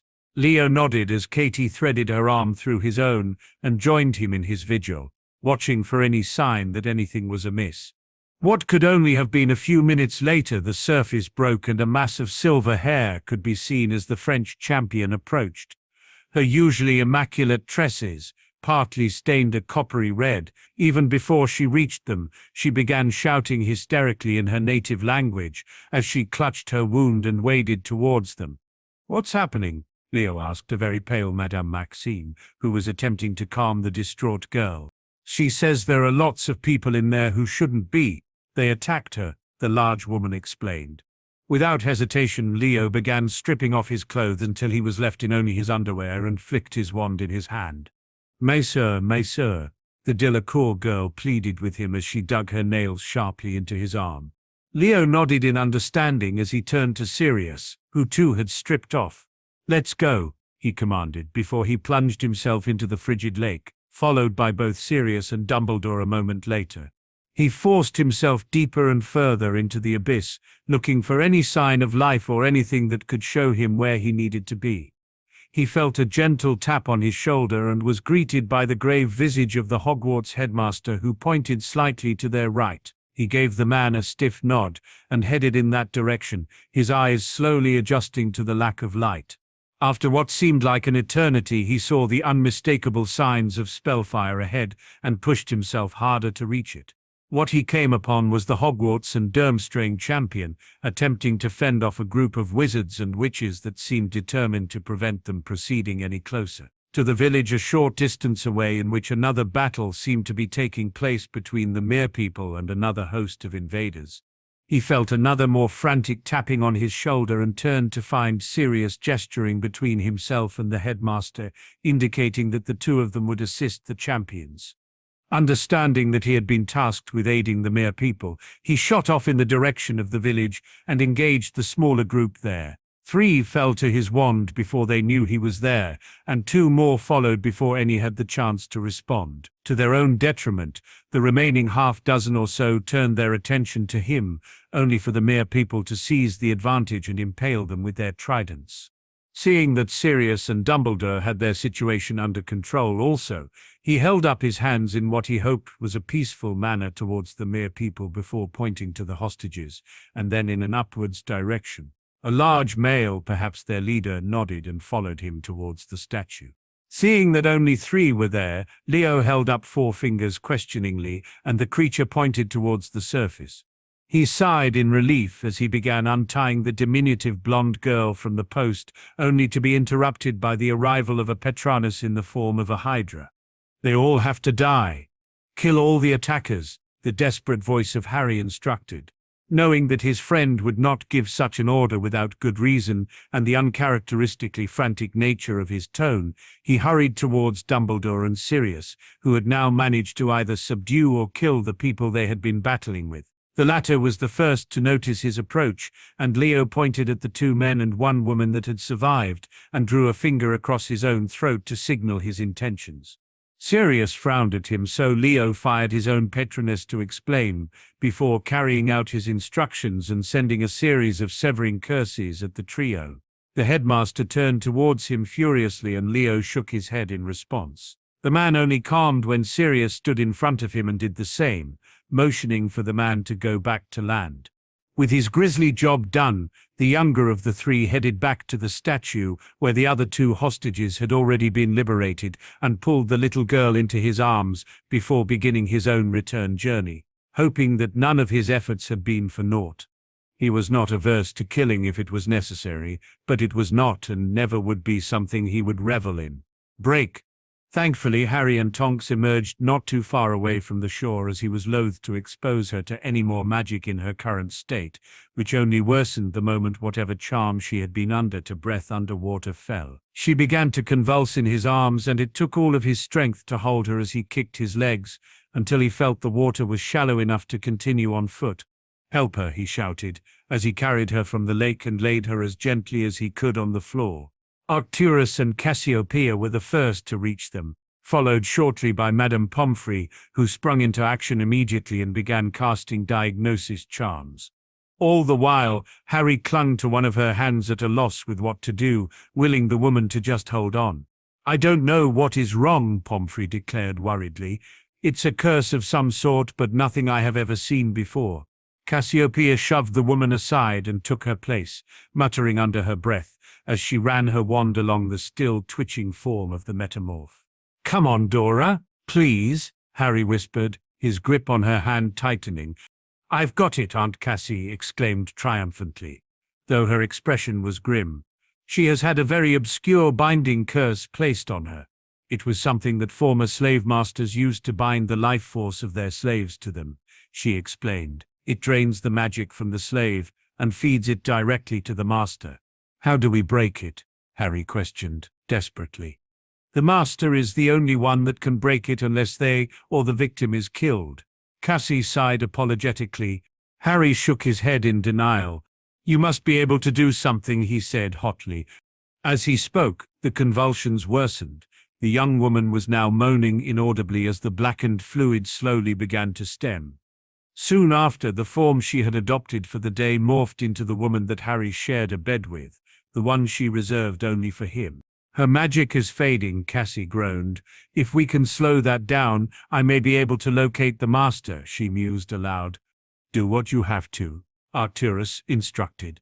Harry, you need to calm down and gently push your magic into her. Can you do that? Harry nodded through the tears that had formed and took a deep breath before doing as he was bid. Immediately, the black fluid began oozing once again, but Harry continued his efforts, muttering under his breath words of encouragement that were falling on deaf ears. They're in the lake, the voice of his aunt disrupted him. He looked between the woman in his arms and the water, torn between what he should do. Leo and Sirius are both in there, Arcturus informed him. You need to keep doing what you're doing. Harry nodded, sent off a hurried Petronos, and internally pleaded that this would not be the one time his friend would let him down. After a few minutes, though it could have been an hour, the girl inhaled deeply as her eyes fluttered open before she fell limp. Harry swallowed deeply as he cupped her cheek with his free hand and choked back a sob of relief as he felt her shallow breathing. He pulled her to him tightly and buried his head in her neck, uncaring that everyone could see him. He was too relieved to be angry, but he knew that would come the moment he knew that she would be okay. Come on, Harry, Cassie encouraged gently. Let the healer do her job. Harry nodded as he released Tonks to Madame Pomfrey's care, his eyes not straying from the girl he had almost lost. He was pulled from his reverie by the sound of raised voices and turned to witness a heated exchange between Sirius and Dumbledore, who were emerging from the lake, with Diggory and Crumb not far behind with their hostages. We had them bound, Sirius, Dumbledore seethed. What he did was unnecessary. Sirius shook his head, but his reply was cut off by the shouting of the French champion in her mother tongue.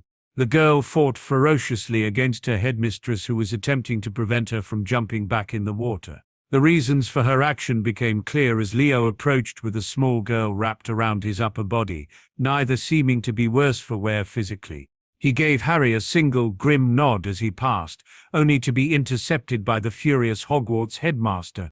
You will explain your actions, young man, he demanded. Leo shook his head as he returned the glare of the old mage, adjusting the now cowering girl in his arms so that she was sat more comfortably. You think I enjoyed what happened down there? He hissed angrily. I told him to do it, Harry broke in. Because of your stupidity in using live hostages, her life was in danger, he spat as he pointed at the unconscious metamorph. Had he not killed the people that attacked us, then it would be her dead, and that would be on all of your hands. Dumbledore frowned in confusion, and Harry held up a hand to silence any rebuke. It was an ancient binding curse, Cassiopeia interjected. The person she was bound to was in the lake. They had to die so that the curse could be broken, and we had no time for your morals. Dumbledore, the man sagged defeatedly. They attacked us, and they paid the price. Harry ground out. Had they not, then it would have been innocent blood on our hands rather than that of our enemy. Dumbledore shook his head. A thorough investigation will have to take place as to how this occurred, he muttered. For now we will suspend the scoring until we have concluded what happened here, he added, before walking towards the other judges. Harry shook his head darkly and shared a look with his grandfather. We will be having a family meeting as soon as you are available, Arcturus announced. Stay with her, Harry. She is a target now just as much as you. Harry nodded and followed Madame Pomfrey as she levitated a less pallid Tonks towards the school. You go with him, Sirius, Leo sighed. I'll deal with everything here and let you know what happens. Sirius nodded gratefully as he followed his son and cousin. You did well, Leo, Arcturus praised. Cassiopeia nodded her agreement as Leo shook his head. I did what was necessary, he sighed as he turned his attention towards the impatiently waiting French champion and another woman who could only be her mother. She's okay, he assured the worrying pair. A little shaken up, but she will be fine. Thank you, Fleur whispered as she pried her sister from his arms. We, her mother added, I cannot repay you for what you have done for us today. Leo shook his head. She's an innocent girl. She had no business being there, he sighed. We, Madame Maxime, will be certainly receiving a visit from my husband, Mrs. Delacour vowed as she checked on the state of her youngest. Leo smiled slightly as he left them, only to feel the wind being knocked out of him by a worried Katie as she wrapped her arms around him. "I'm okay," he assured her as he returned the gesture. "I just need a little time alone." Katie nodded and gave him a chaste kiss and smile before she joined her friends and the rest of the crowd that were already heading back towards the castle. He himself avoided the throngs of people and retrieved his clothing from the edge of the lake where they had been left. He dressed himself and walked towards the forest, his intention to seek solace in the one constant he'd had over the years. Despite the reasoning behind it, taking a life never sat well with him. He would be okay eventually. This he knew. Now, however, he wanted the company of his faithful companion, some time away from everyone else. Break. For the best part of 2 days, Tonks remained unmoving in the hospital wing. She showed signs of continuous improvement, but she had yet woken. Sirius had informed Andy and Ted of what had happened, and they had both spent most of the 2 days with her. The one person who refused to leave her side, however, was Harry. No matter how often Madame Pomfrey offered her assurances or Sirius suggested it, he would not leave. He remained in the chair by her bed, leery-eyed and contemplative. The investigation into what had happened was ongoing and the DMLE were firmly involved due to the fatalities. Harry didn't care why it had happened, although he had a very good idea who was behind it. "Come on, Harry," Andromeda Tonks called as she entered the hospital wing and approached the bed. "You need to get some fresh air, some food and a wash," she instructed. Her nose wrinkled in displeasure. "I'm fine, Mrs. Tonks," he insisted. Andromeda giggled. "Oh, you're under the impression that it was a request," she said sweetly as she patted his cheek. "It wasn't, so you had better get a move on." Harry frowned at the woman. She was much more a black than he had expected.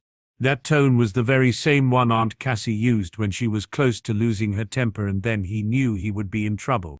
"Please, Harry," Andromeda continued with a pleading look. "If she wakes whilst you are gone, I will send for you straight away," she promised. Harry deflated but nodded. "Okay," he relented, "but I want to know the minute she's awake." Andromeda nodded and watched as he left, a sad smile playing on her lips. "Oh, Dora," she whispered as she stroked her daughter's hair, "I doubt even he knows how bad he has it." Break. Harry sighed contentedly as he turned off the shower and dried himself off. Physically, the food and the cleansing had worked wonders for him, and being rid of the dank stench of the lake was a welcome novelty. Physically, he felt better. Aesthetically was another matter entirely. He was exhausted. He had barely slept since pulling Tonks from the lake, and when he did, he wiped back at the edge of it again.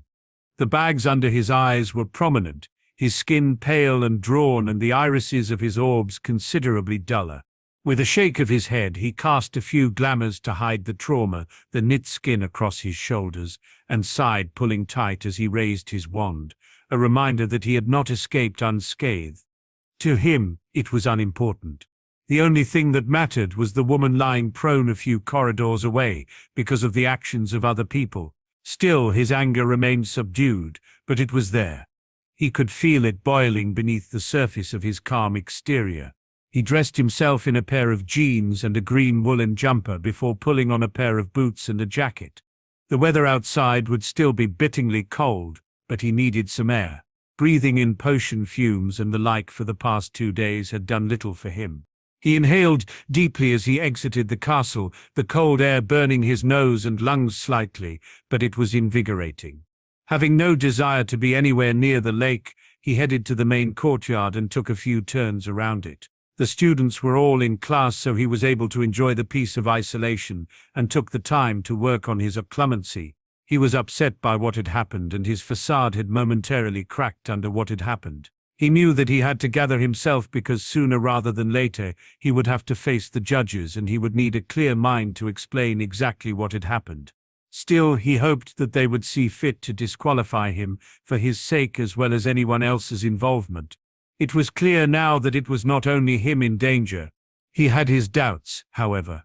Dumbledore seemed determined for him to remain as long as possible, even if that meant endangering others. That was a man he could not understand. His outward demeanor would suggest that he was a wise, infallible and amiable man. His experience of him contradicted this entirely. Dumbledore had proven himself to be nothing more than a manipulative and interfering burden, one that seemingly believed what the naive people that followed his lead spewed about him. If only they knew, he muttered as he headed back inside the castle. He had no intention of revealing the man's nature. He knew his words would only fall on deaf ears and only result in him coming across as a petty, jealous liar. For as much as he despised the man, Dumbledore had cultivated beneficial relationships, and his reputation was nigh on untouchable with most. He was on a pedestal that many could only ever hope to achieve a fraction of the height of. Though Harry had no doubt that he would be there one day, his life and career was only just in its infancy. "There you are," Sirius sighed in relief, as the man happened upon him on the second floor. "Is it Tonks?" Harry questioned immediately. "No," Sirius replied apologetically. "We have all been summoned for a meeting in Dumbledore's office," he explained. Harry nodded. "Let's go then, and see what excuses he has come up with for his laxity." "Leo has been summoned also, so we need to get him," Sirius replied as the two made their way onto the third floor and into their rooms. They found the other boy sat at the table, his own appearance more tousled than usual, his eyes puffy from a lack of sleep. "It's time," Sirius informed him. Leo nodded as he stood and stretched. "Are you okay?" Harry asked his friend. "Aye," Leo answered. "I just haven't slept much." "I know the feeling," Harry snorted. "Come on, let's get this over with." The trio exited the room and made the short trip to the headmaster's office.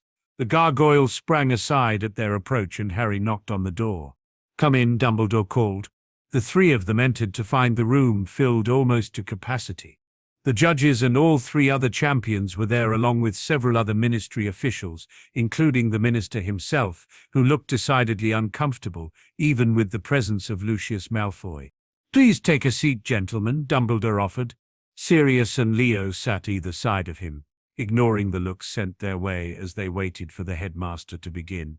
As the hosting school, it was his responsibility to address anything regarding the tournament.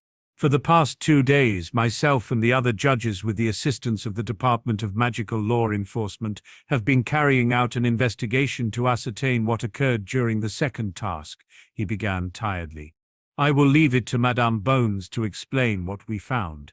The woman in question cleared her throat, her stony gaze sweeping across the room. "We do not know how the attackers got into the lake. We can only assume that someone in the school granted them access. The main concern, however, is that the bodies we recovered showed signs of the Imperious curse. The men and women that attacked did not do so of their own will." A moment of muttering followed her statement and she cleared her throat once more. "With that being said, the checking of the wands revealed the nature of the spells used, and we have deemed that the action taken by those that engaged them was justified. The fact that the life of one of my auras was saved only justifies the DMLE's stance on this," she finished, and retook her seat. "Surely you jest, Amelia," the minister blustered disbelievingly. "Those people were outright slain by the actions of those three," he added, pointing towards Sirius, Leo and Harry.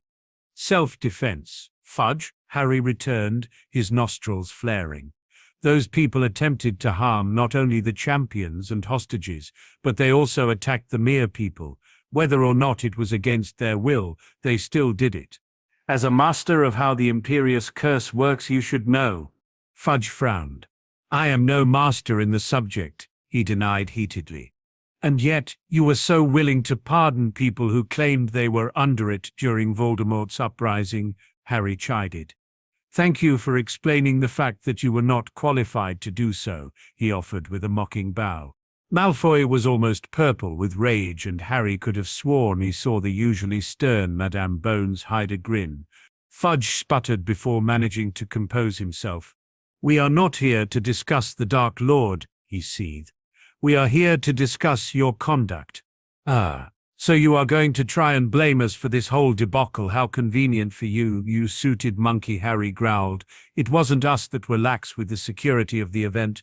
It wasn't any of us that cast the Imperious curse, and it was not any of us that attacked innocent people and creatures." He spat as he rose to his feet, the anger he had held at bay now surging. "I would suggest that you look in the right place to lay blame, Fudge." By now he was mere inches away from the minister, who was trembling under the onslaught. "Harry," Sirius called, "we don't want the minister soiling himself." Several people in the room stifled their laughter as Harry bared his teeth and backed away. "Pathetic," he mumbled as he took his seat. "Although I do not agree with his vitriol, Mr. Black does have a point." Dumbledore sighed. The three of them simply defended themselves, as did the other champions. The only person that can be held responsible is the person that instigated the incident. "And I suppose we have no idea who that is?" Sirius replied knowingly. "No, we do not." Dumbledore sighed. "However, the investigation will continue," he assured the man. "And what of the tournament?" a man asked, his accent heavily French. "The tournament will proceed, but due to the circumstances of the second task, security will be tightened, and we have elected not to score each champion on their performance. The scores from the first task will stand, and that is what will influence the beginning of the third and final task," Barty Crouch explained. The man nodded, though it was with reluctance. It seemed that he too was hoping that the tournament would be called off. A small crack echoed throughout the room as a house elf appeared in front of Harry. "Mr. Black, sir, Mrs. Tonks asked Golly to tell you Miss Tonks is awake." "Sir," the creature informed him with a bow. Without a thought, Harry shot to his feet and sprinted from the office. "Is there anything else?" Sirius questioned. Dumbledore shook his head, his contemplative eyes still on the door. "The team just exited. No, nothing else for now. The third task will take place on the 26th of June. More details will be given to the champions closer to the time," he explained. Sirius nodded, and himself and Leo left the office, followed strangely by Madame Bones. "He's turning into quite the man, that son of yours," she said with a shake of her head. Sirius grinned. "He is," he concurred. "I really thought Fudge was going to wet himself." Amelia snorted slightly. "We need more people like him," she sighed. "Far too many are happy to allow the minister his whims and haven't got the guts to go against him." "Go against Malfoy, you mean?" Sirius replied. Amelia nodded. "Exactly," she agreed. "Even James Potter doesn't bother with the Wizengamot. I had high hopes for him and for you when you were younger." "I'm no politician," Sirius denied. "I think the last thing we need is more of those," Amelia returned. "We need someone who is not afraid to voice their opinions, and someone who doesn't care about ruffling a few feathers when needed. Your grandfather used to do that. Since he has been gone, the vermin have taken over." Sirius nodded.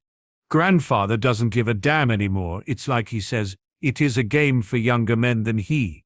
He shrugged. "Well, I hope one day someone will come along and shake things up. If it isn't Malfoy getting his way, it's Albus and his lot." Amelia sighed. "They either worship the old bastard or are scared of Malfoy," Leo broke in. "He's nothing but a shite." Amelia shook her head. "True, but it won't change until either one of them are gone." Both of them would be better," Leo smirked. "Maybe," Amelia responded. "Anyway, it is the health of my aura that concerns me the most." "I will see you later, Sirius," she said with a smile before she turned down an adjoining corridor. Leo frowned. "Is there something going on between you two?" he asked. Sirius shook his head. "No," he denied with a grin. "She was a few years older than us at school. Oh, don't get me wrong, I tried, but Amelia Bones didn't fall for my charm," he grumbled. Leo chuckled. "I don't know, Sirius. It might have just taken a couple of decades to work," he quipped before he continued walking. Sirius shook his head at the boy. "Cheeky git," he muttered. "Break." She opened her eyes with a groan, her body equally weak as she was sore. The smell was the first thing she recognized, having been a frequent visitor here during her younger years. The stark whiteness of the walls and ceiling and the crispness of the sheets. She found herself wrapped in only added credence to her first observation. But why was she here in the hospital wing? "Oh, Dora, thank Merlin." She frowned at the voice of her mother and groaned once more when she felt familiar arms wrapped tightly around. "Mum?" she croaked. "What's going on?" She was confused. She could vaguely remember speaking to Barty Crouch, and could even swear she had heard Harry whispering to her, but little else. She should have woken the moment she was pulled from the lake, that is what she had been told. The fact that she was dry and in bed meant that either Harry failed or something must have gone wrong. The thought caused her stomach to sink.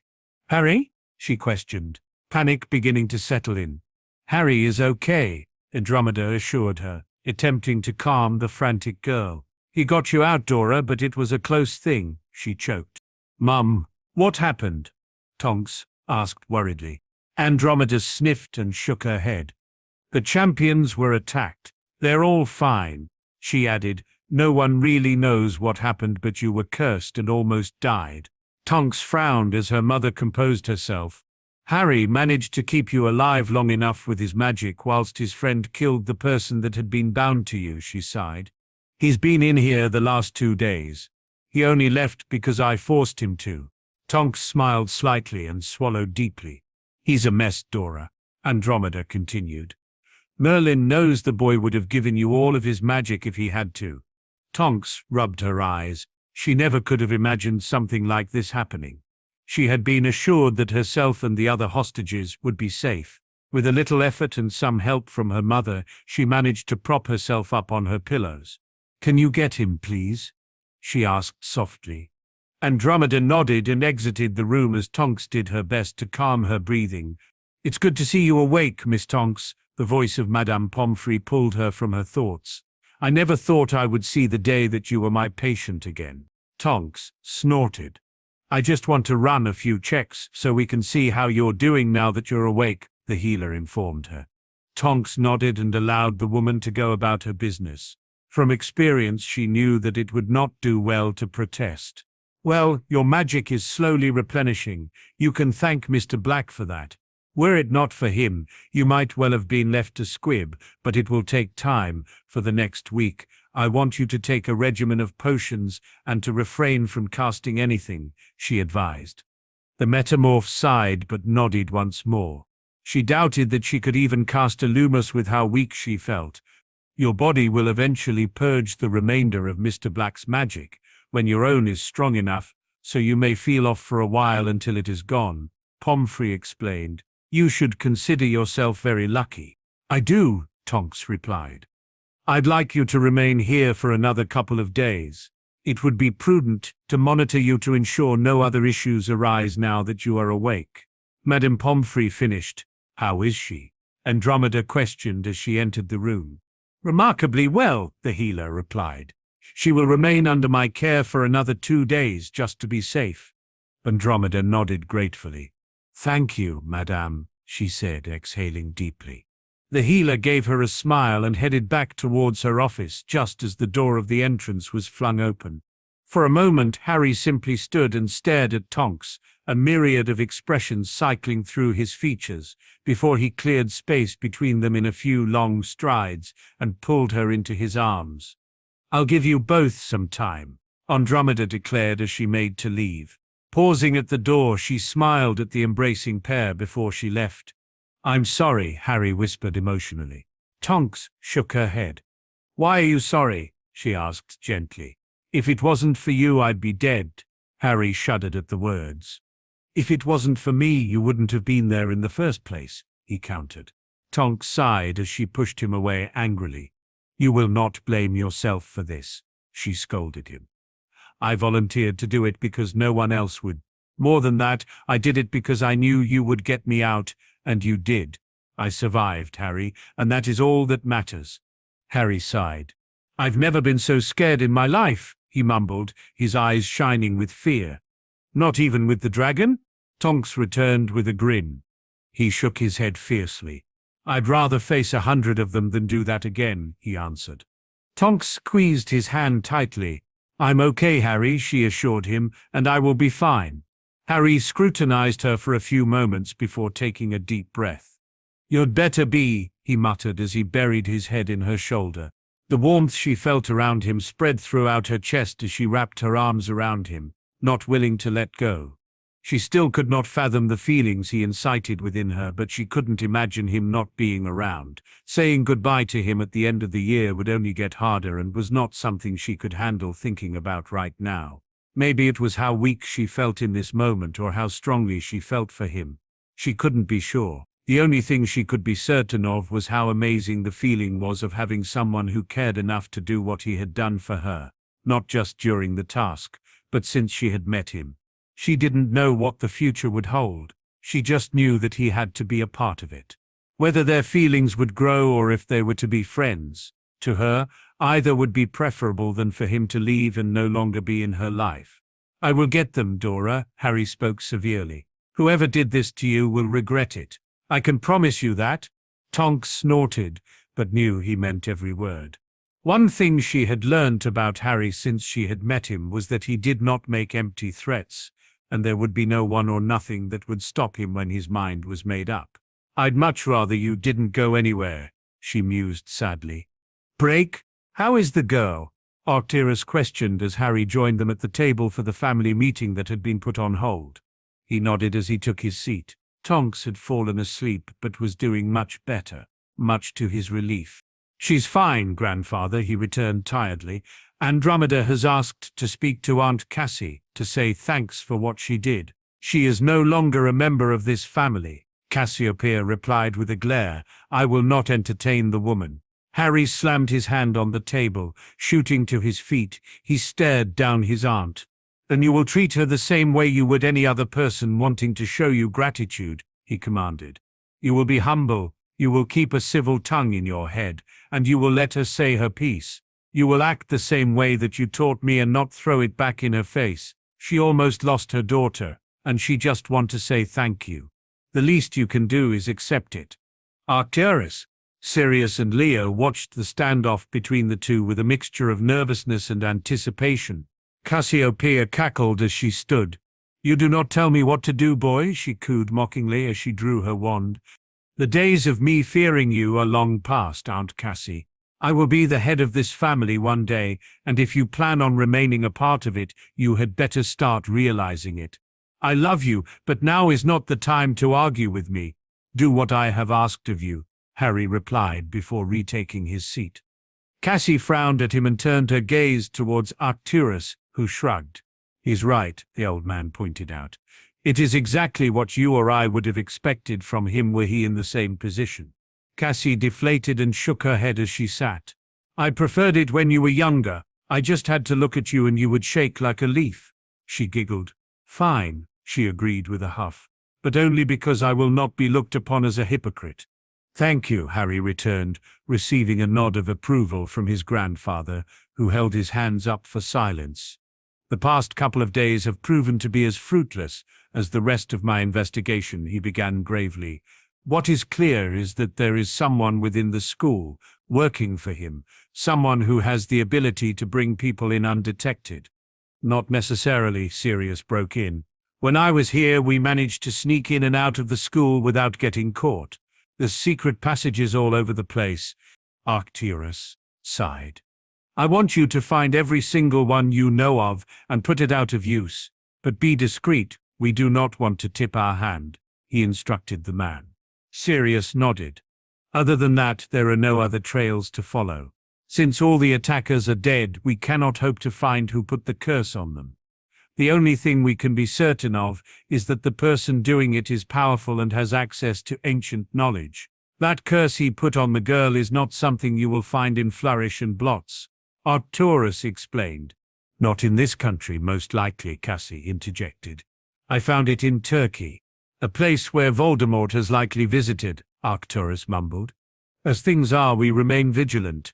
The castle is on high alert, so I expect that whomever it is will try to keep a low profile. The third task is more likely when they will strike. Clearly they like to plan as meticulously as possible." A sudden knock on the door drew the attention of everyone. With a deep frown, Arcturus opened it to reveal a very breathless Rita Skeeter, who pushed past him. "I need to speak to you, Lord Black," she wheezed. "What can I do for you, Miss Skeeter?" Arcturus replied, his frown firmly in place. "Malfoy and Fudge are going to call an emergency Wizengamot meeting in 3 days' time," the reporter revealed. "They are going to use the events of the second task as a cover and are going to try and force some kind of bill through so that the Wizengamot can vote against allowing a new lord they do not approve of taking the headship of a family." The Lord Black's nostrils flared as he chuckled darkly. I couldn't have set this up better than the idiots have done for me, he muttered. Can I assume that my invite will be lost? Rita nodded. As will many others, I suspect. If more than half are there, they can proceed, and any protests that come after will take months to repeal anything they pass, she shrugged. You've done well, Rita, Arcturus praised. Now be a dear and inform the other families of the impending session, if you would. Quietly, of course, he instructed. Rita nodded and exited the room to carry out her task. That is a clear case of line theft, Sirius seethed. Not quite so clear, Arcturus sighed. If they pass the bill and do not act on it, then nothing untoward has happened. But I would bet every galleon in the vault that they will use the opportunity to strike. They simply have to if they wish for it to work, he explained. They only need time to install Draco as my heir, and that would take only a few days at most if he can pass an inheritance test. Though I doubt it would be so easy. The family magic recognizes Harry and will do so unless he was to die. Maybe that's exactly what they are planning, Leo broke in angrily. Perhaps, Arcturus conceded, but Lucius would not dirty his hands or name. If their coup was to go ahead and Harry died, questions would be asked. I doubt even Fudge would be able to save him. It is more likely they are hoping to take the airship politically first. If it doesn't work, then they may resort to other measures. So, what do we do? Sirius questioned. You do nothing, Arcturus instructed. I have a way out of dealing with this. Lucius will end up dead, destitute, or both. But I will need your help, he finished, pointing at Leo. The boy frowned but nodded. Everyone else out, Arcturus commanded. The less any of you know, the better.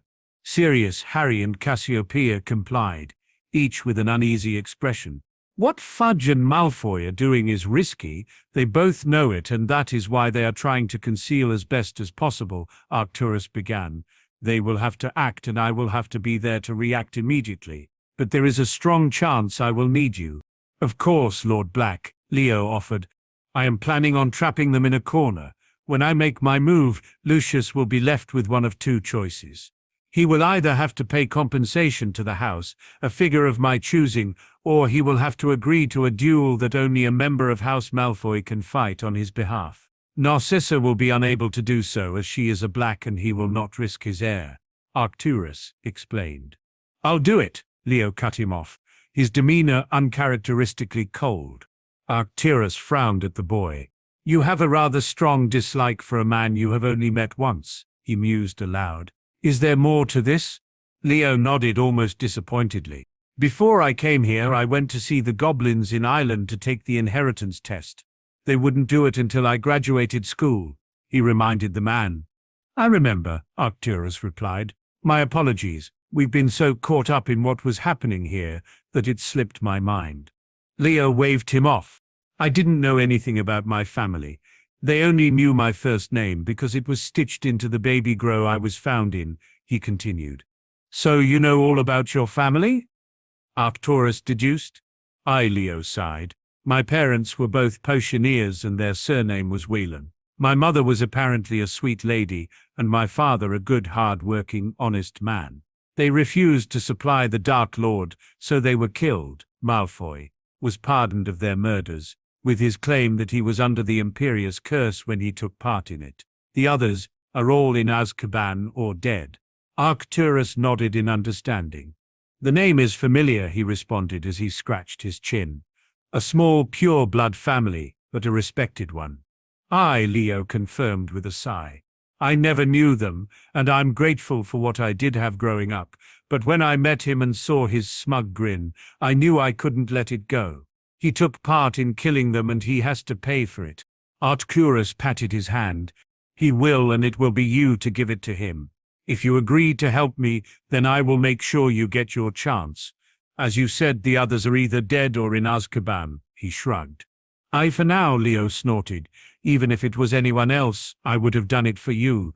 You and the rest of your family have done more for me than I could ever repay, he added with a smile. You can count on me. Arcturus nodded. I know, he responded. You had better ready yourself. He is a spineless coward, but a dangerous one, he advised as he made his way to the door and paused as he opened it. I imagine that your parents would be as proud of you as I have been over the years, he offered, leaving a very thoughtful teen in his wake.